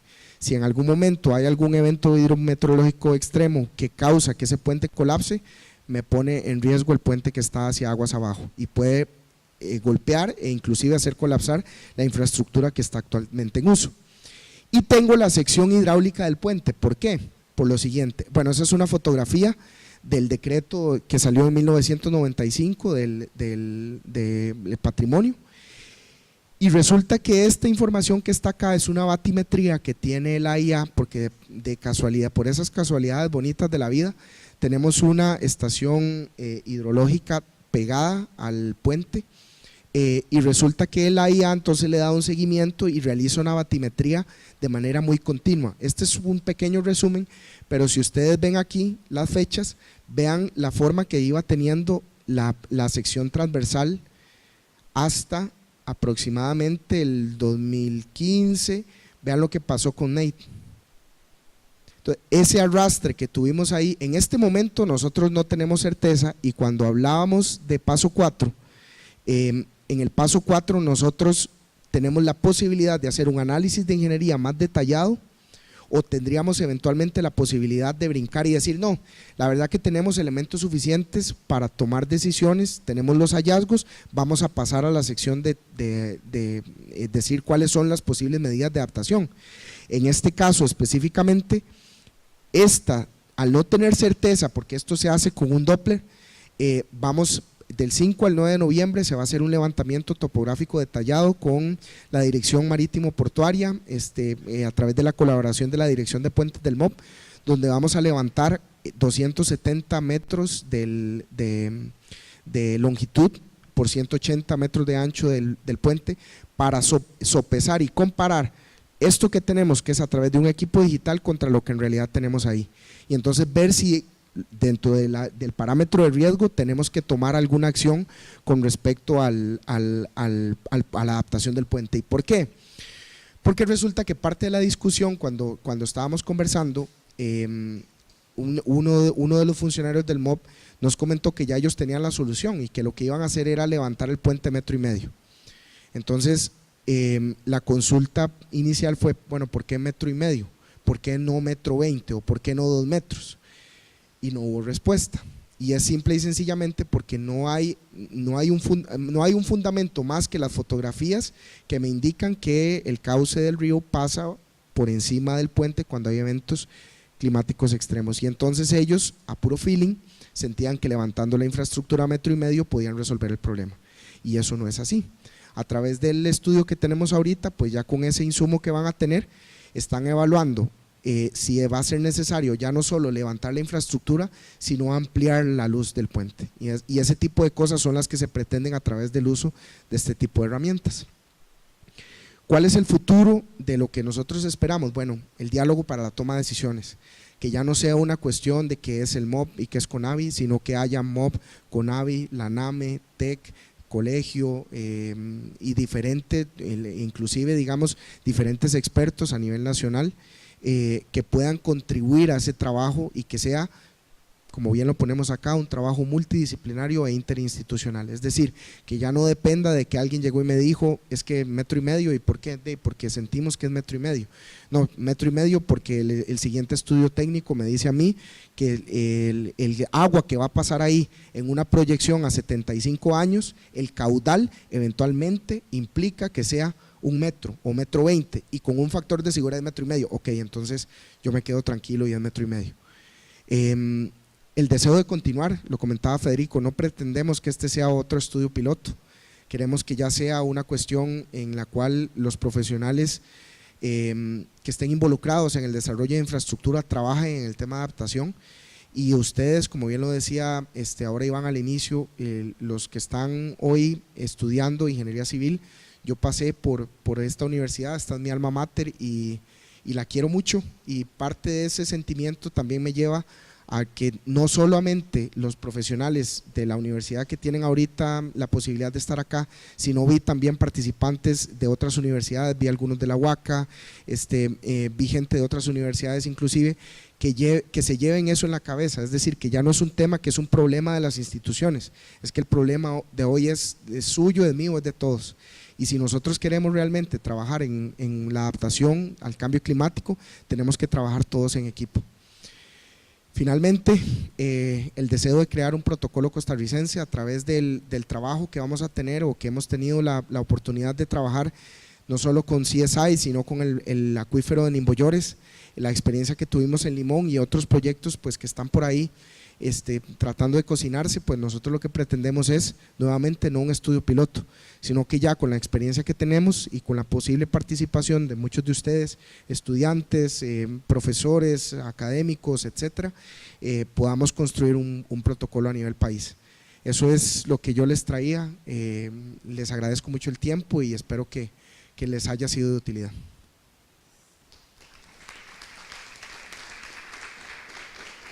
Mi consulta va orientada hacia la Política Nacional de Adaptación.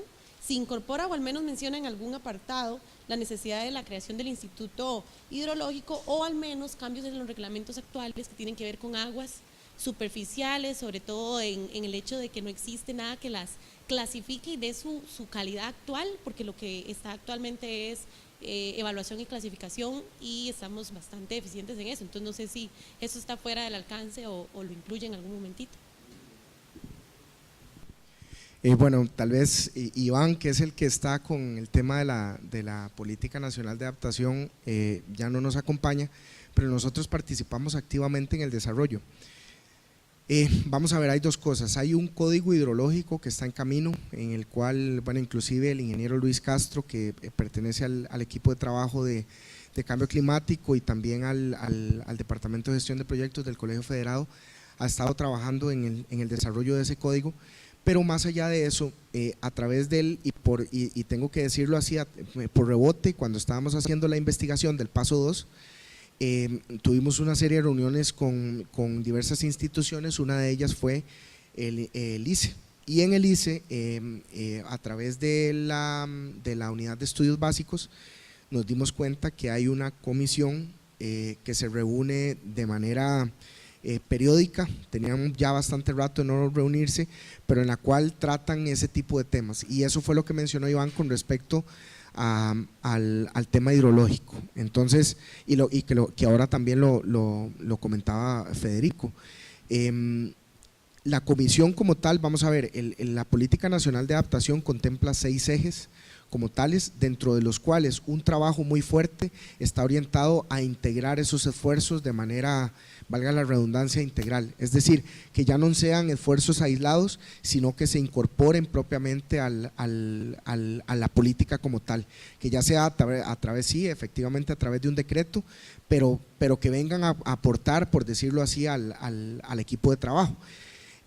No conozco si digamos propiamente como un ítem de la Política Nacional de Adaptación está establecido el tema de la creación de un instituto, de lo que recuerdo no, porque habíamos hablado en la parte al menos del eje transversal de recurso, perdón, el eje estratégico de recurso hídrico y el eje estratégico de infraestructura, de lo único que se hablaba de crear, que fue lo que mencionó ahora Nazaret, era un observatorio, y que ese observatorio incorporara los esfuerzos de diversas instituciones, pero no a manera de un instituto como tal, sino ya más bien que fuera un tema por decirlo así, un reservorio de información a través de la cual se pudiera acceder a esa información y que los profesionales que lo ocuparan para el desarrollo de infraestructura o sus investigaciones y demás tuvieran acceso. Una cuestión tal vez que es importante es que el tema de ese reservorio o de los servicios climáticos o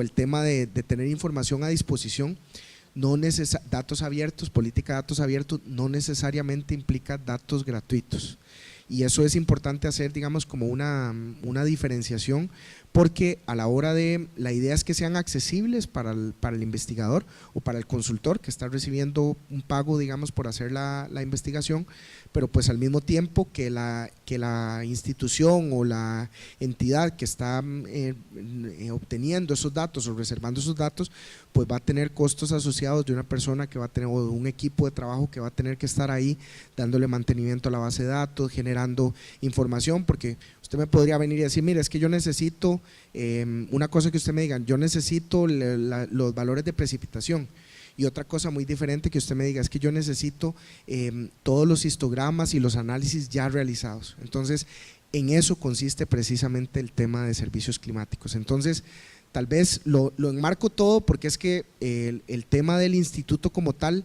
no está puntualmente, pero sí abarca un montón de cosas, que al final lo que pretende pues es englobar en uno solo el esfuerzo y tratar de no tener esfuerzos repetidos por diversas o regados por ahí, sino que ya concentrarlos en un solo punto.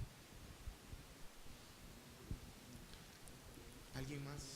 Sí. Un par de preguntas. Bueno, en buena hora lo de la política, ¿verdad? Que hacía 20 años que estábamos por lo menos esperando que hubiera una política sobre adaptación al cambio climático y esto, pero veo muy tibias los objetivos. Una de las metas es reducir la vulnerabilidad de la infraestructura para el 2030. No hay ninguna cuantificación, no hay ninguna meta que nos obligue. Reducir es cualquier cosa. Con los servicios climáticos lo mismo, tener más disponibilidad de instituciones, pero no dice esto. No son metas que vayan, me parece, acorde con la gravedad de la situación y con la urgencia de la situación. Ya no se pueden las cosas poco a poco, ya las cosas poco a poco pasaron de tiempo. Son temas de urgencia y todos tenemos que asumir esa actitud de urgencia ante las cosas. Entonces un poco un comentario sobre eso me gustaría de ustedes. Y la otra es referente precisamente al hecho de que el Instituto Meteorológico por ley recibe recursos públicos sobre el tema de para tener estas informaciones, recabar esta información, pero parece ser también que Acueducto lo está haciendo el ICE, lo está haciendo otras instituciones que mencionaron, y en un medio en el que no podemos abstraernos, digamos, de una realidad país, suena mucho a duplicación innecesaria y una duplicación que no ayuda a precisamente a poner los puntos sobre las IES, sobre quién tiene la información, quién tiene la responsabilidad de tener esa información, cómo se puede financiar esa información y cómo se puede obtener. Entonces también algún comentario sobre eso, por favor. Gracias.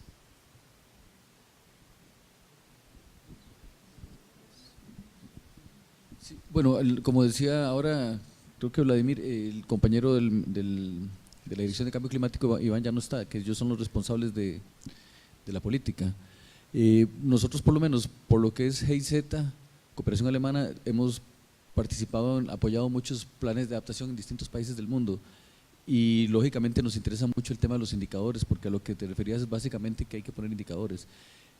Lo que es un poco complicado es un poco quién va a hacer qué y quién va a financiar qué, y la política es como la suma de los intereses y de las tareas de muchas instituciones.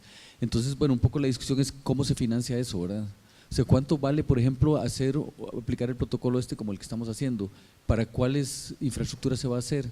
Vamos a decir, después de $1 millón y después de un valor de $1 millón, por decir algo, y depende de dónde está ubicado, ¿va a ser obligatorio o no va a ser obligatorio? O sea, yo creo que la política es un buen inicio, pero definitivamente yo estoy de acuerdo en que hay que ponerle indicadores a las cosas y no está tan claro quién va a pagar qué.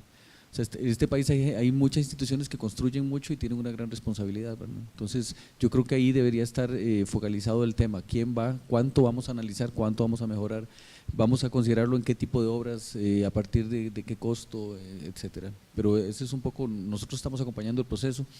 Algo interesante es que la política es un marco más general y luego viene un plan. Hay muchos países en donde solo hay plan y no hay política y plan. Aquí nosotros tenemos política, aunque tiene indicadores y son medios tibios, pero el plan va a tener que ser, que está trabajándose, va a tener que ser mucho más fino, y ahí tenemos la esperanza de que esté más ubicado, digamos, quién va a hacer qué y con qué plata. Con respecto al Instituto Meteorológico Nacional, en lo que hablaba sobre la duplicidad, bueno, tenemos que considerar que el ICE es casi que un ente independiente, aparte no trabaja en coordinación con el IMN, ni siquiera nos dan datos, aunque los súper necesitemos, es muy complicado. Entonces lo vamos a dejar de lado.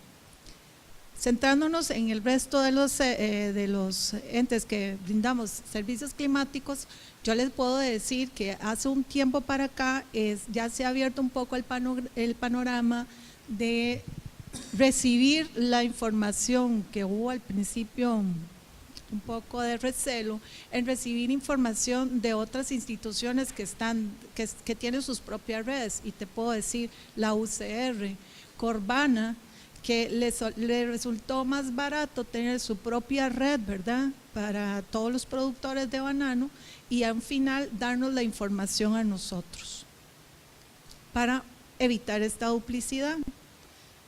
Te puedo hablar de un AIA que últimamente es el que está bastante fuerte, pero está poniendo sus estaciones en sus cuencas prioritarias, estratégicas, sí, para la generación del servicio de agua potable. Tenemos muy buen acercamiento con AIA a través de convenios específicos, y les puedo dar un ejemplo. Para un proyecto vamos a implementar un sistema de alerta temprana en la cuenca del río Nosara. Pues resulta que cuando fuimos a buscar, bueno, y esa es una parte que hasta hace unos meses no teníamos tanto ese acercamiento tan vivo. Voy a buscar un punto para poner, bueno, en realidad eran 2 puntos para 2 estaciones, para ponerlas en tiempo real para mi sistema de alerta temprana en Nosara, que es una cuenca que se inunda casi cada 3 años y no tenía ni una sola estación. Pues resulta que esa cuenca es súper complicada porque son unos barrancos que ni a caballo se puede entrar. Entonces resulta que en el mapa que llevamos solo habían 2 puntos específicos, y sorpresa, ya tenía sus estaciones de caudal y meteorológicas. Pues obviamente, pues yo dije, perfecto, me voy a IA, y ahí fue el primer acercamiento. Yo necesito esta estación. Claro, por supuesto, se las compartimos, solamente que para ponerlas en tiempo real no estamos capacitados para hacer la programación, que hay que hacerla a nivel satelital y poner un radio de transmisión. Ok, les doy la capacitación, les doy el equipo que les hace falta, igual eso hice compartir con otra estación en el otro punto justamente que necesitaba el dato. Entonces a partir de ahí se firmó un convenio, y ahora AIA y Instituto Meteorológico compartimos completamente la información. Con Senara es igual, ya Senara tiene mucho tiempo de tener este convenio, el problema es que lo han cerrado por falta de financiamiento muchas de las estaciones. Con UCR, muchos individuales, personas o empresas privadas que tienen sus redes de estaciones, pues si bien no son, por así decirlo, como el estándar de calidad de las estaciones que tiene el IMN, pero por lo menos nos sirven para hacer lo que son los avisos meteorológicos, ¿verdad? O sea, para evitar esa duplicidad. Si ya hay, entonces, porque tiene que haber un radio, ¿verdad?, también de estaciones para que no haya esa duplicidad. El asunto es que todas estas estaciones que a nosotros nos brindan la información, nosotros no podemos vender la información. La podemos utilizar para toda la investigación que se necesite, o para hacer lo que son los pronósticos, que normalmente esas estaciones están en tiempo real, las de estas redes, pero no podemos vender esa información en lo absoluto. Pero poco a poco se han ido abriendo se han ido realizando estos esfuerzos para evitar esta duplicación. En el tanto que les comentaba, este proyecto con las 2 estaciones de AIA me ahorré $20,000. Hay que ir cambiando todo este paradigma que tiene el IMN, y yo creo que poco a poco se va haciendo, ¿verdad? Abrirse un poco más, aceptar la ayuda de los otros, buscar convenios para asegurarse, ¿verdad? También que haya esta información. Pero bueno, hace falta mucho camino por recorrer. Tal vez esta política sea una buena herramienta para que ojalá algún día haya un repositorio o una red de observación a nivel nacional. ¿Por qué no pensar y ser ambiciosos? Pero bueno, ahí vamos, poco a poco. Cada vez se nos cierra más el presupuesto. Gracias a Dios pudimos poner el radar. No sé si ustedes se habrán dado cuenta del lanzamiento de este radar para lo que son los pronósticos de las lluvias en el país. Casi que se pudo hacer la compra antes de que se empezara a bajar lo que es el presupuesto. El presupuesto del 2019 se está bajando muchísimo, casi un 25% de lo que teníamos para este 2018. Entonces, bueno, a trabajar casi que con las uñas, ¿verdad? Con el tema de las estaciones que les comentaba. Por ejemplo, solamente tenemos 4 carros como el año 2001. No hay, por ejemplo, un presupuesto para un cambio de flotilla, para compra incluso para contratación de nuevo personal, ¿verdad? Por el tema de la política del gobierno. Entonces, gente que se pensiona, plazas que se pierden, pero bueno, ahí nos estamos sosteniendo.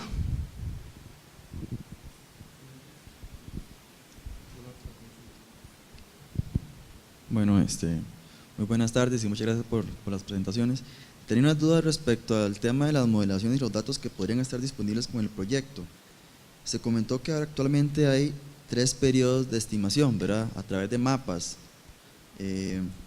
Quería tal vez si me podría ampliar sobre el tipo de información que se podría generar con los escenarios futuros y si podría estar disponible desde el punto de vista si son datos mensuales, si van a ser datos anuales nada más, o si nada más van a ser estimaciones dentro del periodo que está contemplando con respecto a la precipitación máxima, temperaturas máximas y promedios, y si el modelo que actualmente se está utilizando para proyectar es un modelo nacional propio, digamos, generado por acá, como base en el proyecto, o si es un modelo regional calibrado para Costa Rica, básicamente. Y si esta información se genera, ¿cuándo podría estar disponible como para que los investigadores puedan utilizarla de forma bueno, si bien no puede, pues no es gratis, pero que pueda ser utilizada de forma fácil, digamos, que se pueda acceder a ella?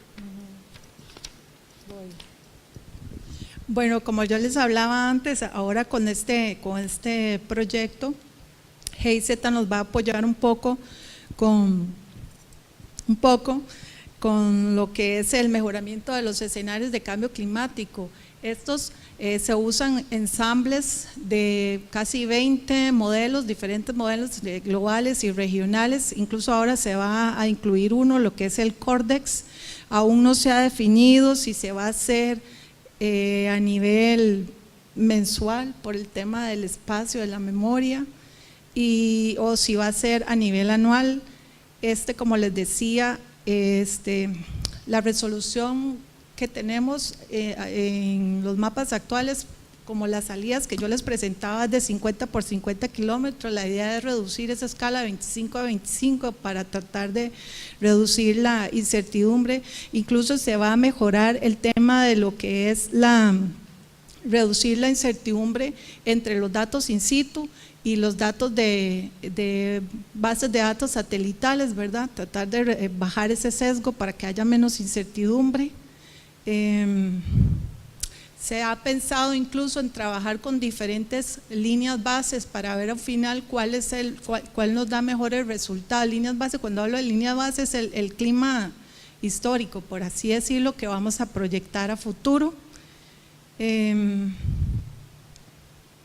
Se está buscando un apoyo para que los resultados sean en una interfaz gráfica, los resultados sean a nivel de raster, y la idea es también que sea muy interactivo. Entonces, ponerlo como se encuentra en México, que están cada uno, o sea, como un atlas, por así decirlo, que vos lo puedas bajar y que esté georreferenciado, entonces para tu punto de interés. Pero bueno, todo eso es tiempo y es dinero.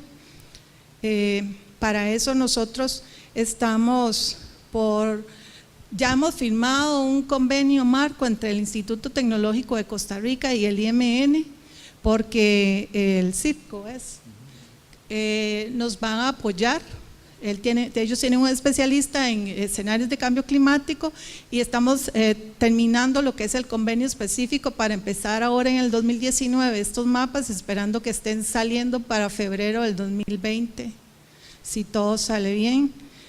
Incluso ya se está en contacto con la gente de Suecia, que son los que tienen el modelo de Cordex, e incluso con otros especialistas de Brasil para ver si se mandan a los expertos a Suiza o a Brasil, o se traen los expertos para acá a ver qué es más rentable.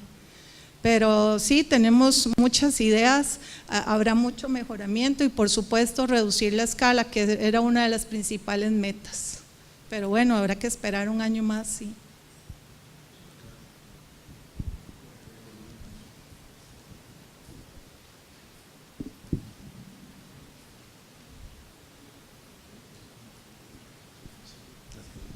Buenas tardes, muchas gracias por las presentaciones, estuvieron muy bien.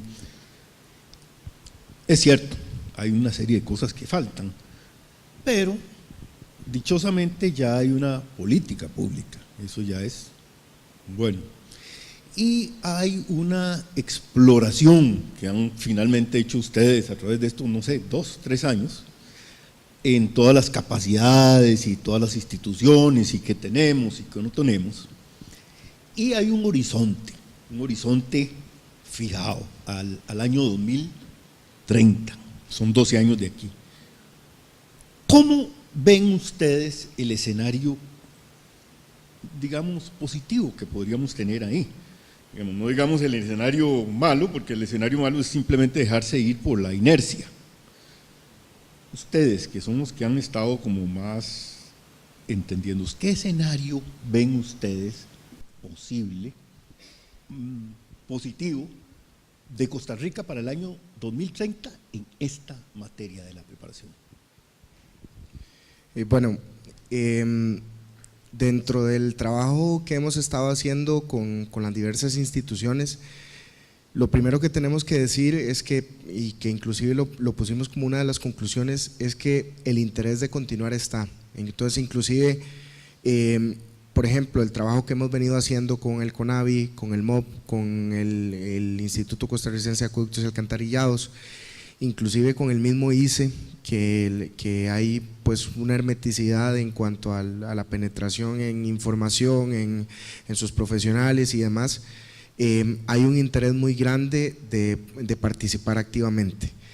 Cuando nosotros tuvimos la oportunidad de participar en las mesas en las cuales trabajamos de la Política Nacional de Adaptación, y hubo una serie de tablas y de metas que se establecieron, no al 2030, inclusive se dividió en paños al 2018, al 2020, 2022, 2026 y 2030.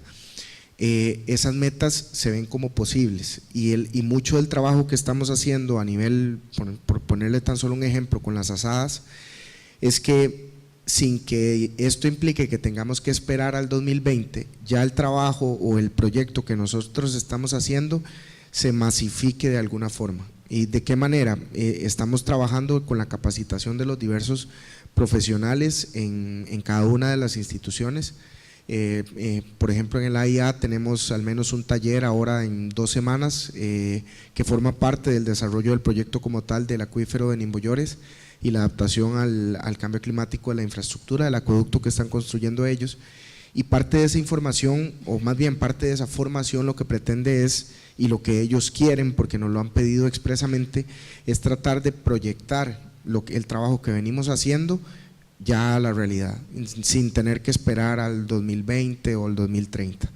Entonces, le puedo decir que lo que hemos percibido, al menos desde el punto de vista de la aplicación esto no es más que gestión del riesgo aplicada, pues se percibe muy bien. En realidad las instituciones, sí hay algunas, no le voy a mentir, hay algunas que ponen mucho pero para muchas cosas, que la cuestión del tiempo, que el recurso, pero le doy un ejemplo. En el Colegio Federado tenemos tal vez 4 personas, que somos, está Francini, está Luis, está Freddy Bolaños, estoy yo, que con 4 personas hemos atendido una cantidad enorme de trabajo. Entonces, cuando la voluntad está, el trabajo es posible. Hay instituciones que sí nos han abierto la puerta, hay asadas que nos han dicho, vea, le agradecemos, pero a nosotros no nos interesa, aun cuando tienen salinización de pozos que ya la tuvieron durante la sequía del 2014-2015. Entonces, nosotros no podemos de ninguna manera llegar y obligarlos a participar del proyecto como tal. Tratamos de llegar a ellos y con ese positivismo que usted menciona de tratar de impulsarles esa necesidad de trabajar por la adaptación que va a ser tal vez ni siquiera para nosotros, sino para las generaciones que vienen, pero se está trabajando y yo percibo un muy buen ambiente y sí hay que ser honesto en que al menos con esta experiencia que hemos tenido a través de GIZ, son impulsores que nos han ayudado a llegar a muchas instituciones y a muchos niveles de alto rango, inclusive a niveles, digamos, de que ya a nivel internacional se percibe y como bien lo decía Iván, a Costa Rica como un laboratorio en todo lo que tiene que ver con adaptación al cambio climático. Entonces es un ambiente positivo y estamos trabajando para que sea aún más positivo, y ya no solo positivo sino real. Vamos a ver, desde un punto de vista hidrológico a veces uno está un poco limitado ya en temas de datos, ¿verdad? Y a veces incluso ya los datos analizados, y a lo que yo entiendo en este momento hay bastantes limitaciones respecto, por ejemplo, a cómo analizar la variabilidad. Hablemos de un caso específico como intensidades de lluvia, variaciones de intensidad de lluvia respecto a cambio climático. ¿Ustedes conocen si ese tipo de protocolo podría venir acompañado de metodologías para uno apoyarse en estimar esas variaciones, por ejemplo, en los datos que uno necesita para hacer diseño de obras de infraestructura hidráulica, por ejemplo? Vamos a ver, la metodología en sí que apoya el protocolo es un trabajo multidisciplinario, de tal manera que no, vamos a ver, ahí no hacemos o no enseñamos a hacer modelaciones, sino que se parte del hecho de que va a haber una parte experta que participe activamente del proyecto, la cual ya tiene el conocimiento para hacer esa modelación.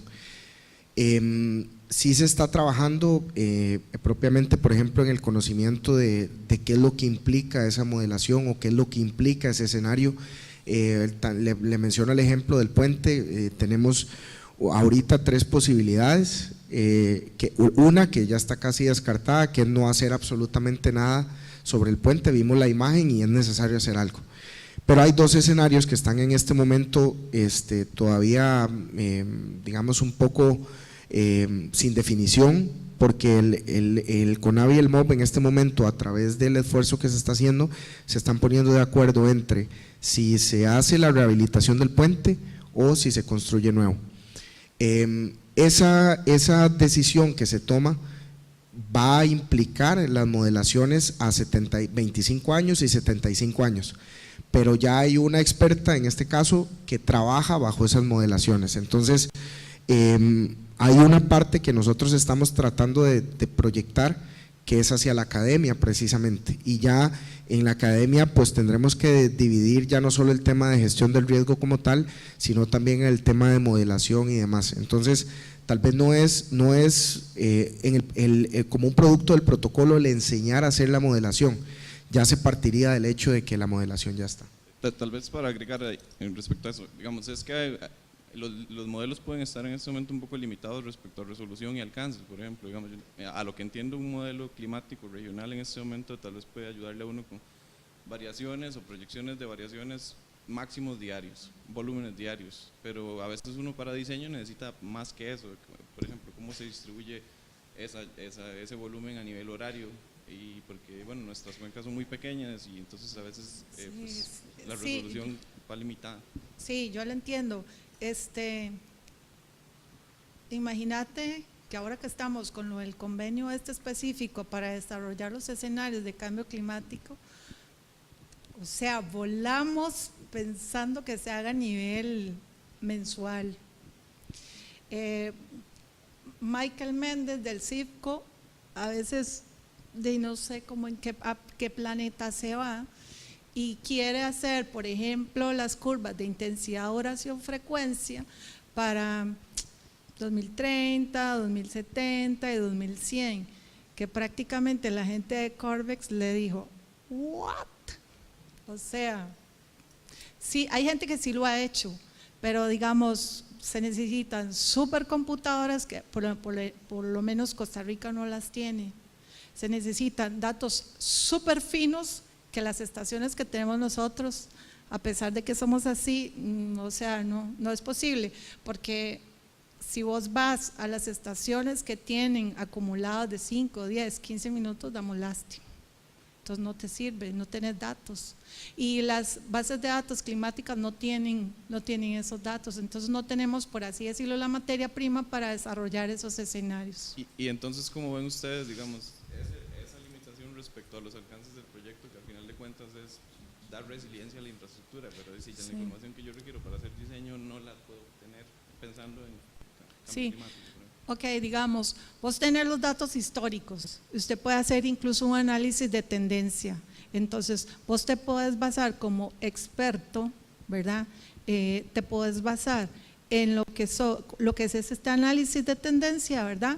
Y puedes basarte en lo que son los escenarios, y usted va a poder definir, y digo meramente explicativo, ¿verdad? Obviamente con base en estas evidencias que tenés, usted puede definir, bueno, es muy probable, porque incluso hasta el IPCC, si ustedes leen la literatura que tienen los diferentes informes sobre cambio climático, lo que es la componente física que desarrolla, se atreven a decir, es muy probable, es poco probable, o sea, porque no se atreven a decir qué porcentaje exactamente. Entonces ahí es donde el protocolo te da la oportunidad de decir, es probable que aumenten los eventos por tales y tales motivos, o por ejemplo, hay algunos parámetros que son, ¿cómo se dicen? Que están relacionados. Entonces, por ejemplo, huracanes están relacionados con la velocidad del viento. Si vos no tenés datos de viento, específicamente escenarios de viento, vos podés decir, ok, si van a haber más huracanes, que son los que hacen las ráfagas, digamos, de más de 90 kilómetros por hora, entonces si van a haber más huracanes, es probable que yo tenga una tendencia de velocidades mayores a este umbral para el futuro. O sea, ahí hay que ser muy creativo, investigar mucho, y usar lo que haya. No, tal vez una observación pequeña alrededor de eso. Y como decían los colegas, o sea, en el tema de modelación estamos empezando, y no solo en Costa Rica, internacionalmente, o sea, son poca la gente que está en eso realmente. Tenés que tenerte diferentes escenarios de futuro, como vimos ahora, ni siquiera es que es un escenario, son distintos, entonces la modelación es para distintos. Costa Rica es un país muy pequeño, entonces cuando hace uno el zoom a Costa Rica, o sea, ni siquiera es uno de los cuadritos de los píxeles del modelo. Entonces, si hay, para efectos del protocolo, más bien lo que necesitamos son poco tendencias, como decía Nazaret, la probabilidad es más alta de que haya más temperatura o menos, pero aquí no estamos prometiendo, digamos, tener datos tan finos como para mejorar el diseño hidráulico de una obra ubicada en un punto. Eso, digamos, todavía es un poco ciencia ficción, pero yo creo que para eso vamos. Y la intención del proyecto es dejar construidas capacidades nacionales para que eso se siga desarrollando. El meteorológico tiene un departamento chico que hace la modelación de cambio climático, y hemos ido descubriendo, así como en el TEC y en otros lugares, que hay gente que son freaks, porque esos son freaks, o sea, realmente son una cosa de modelación matemática complicadísima y con equipos grandes y mucha capacidad, etc.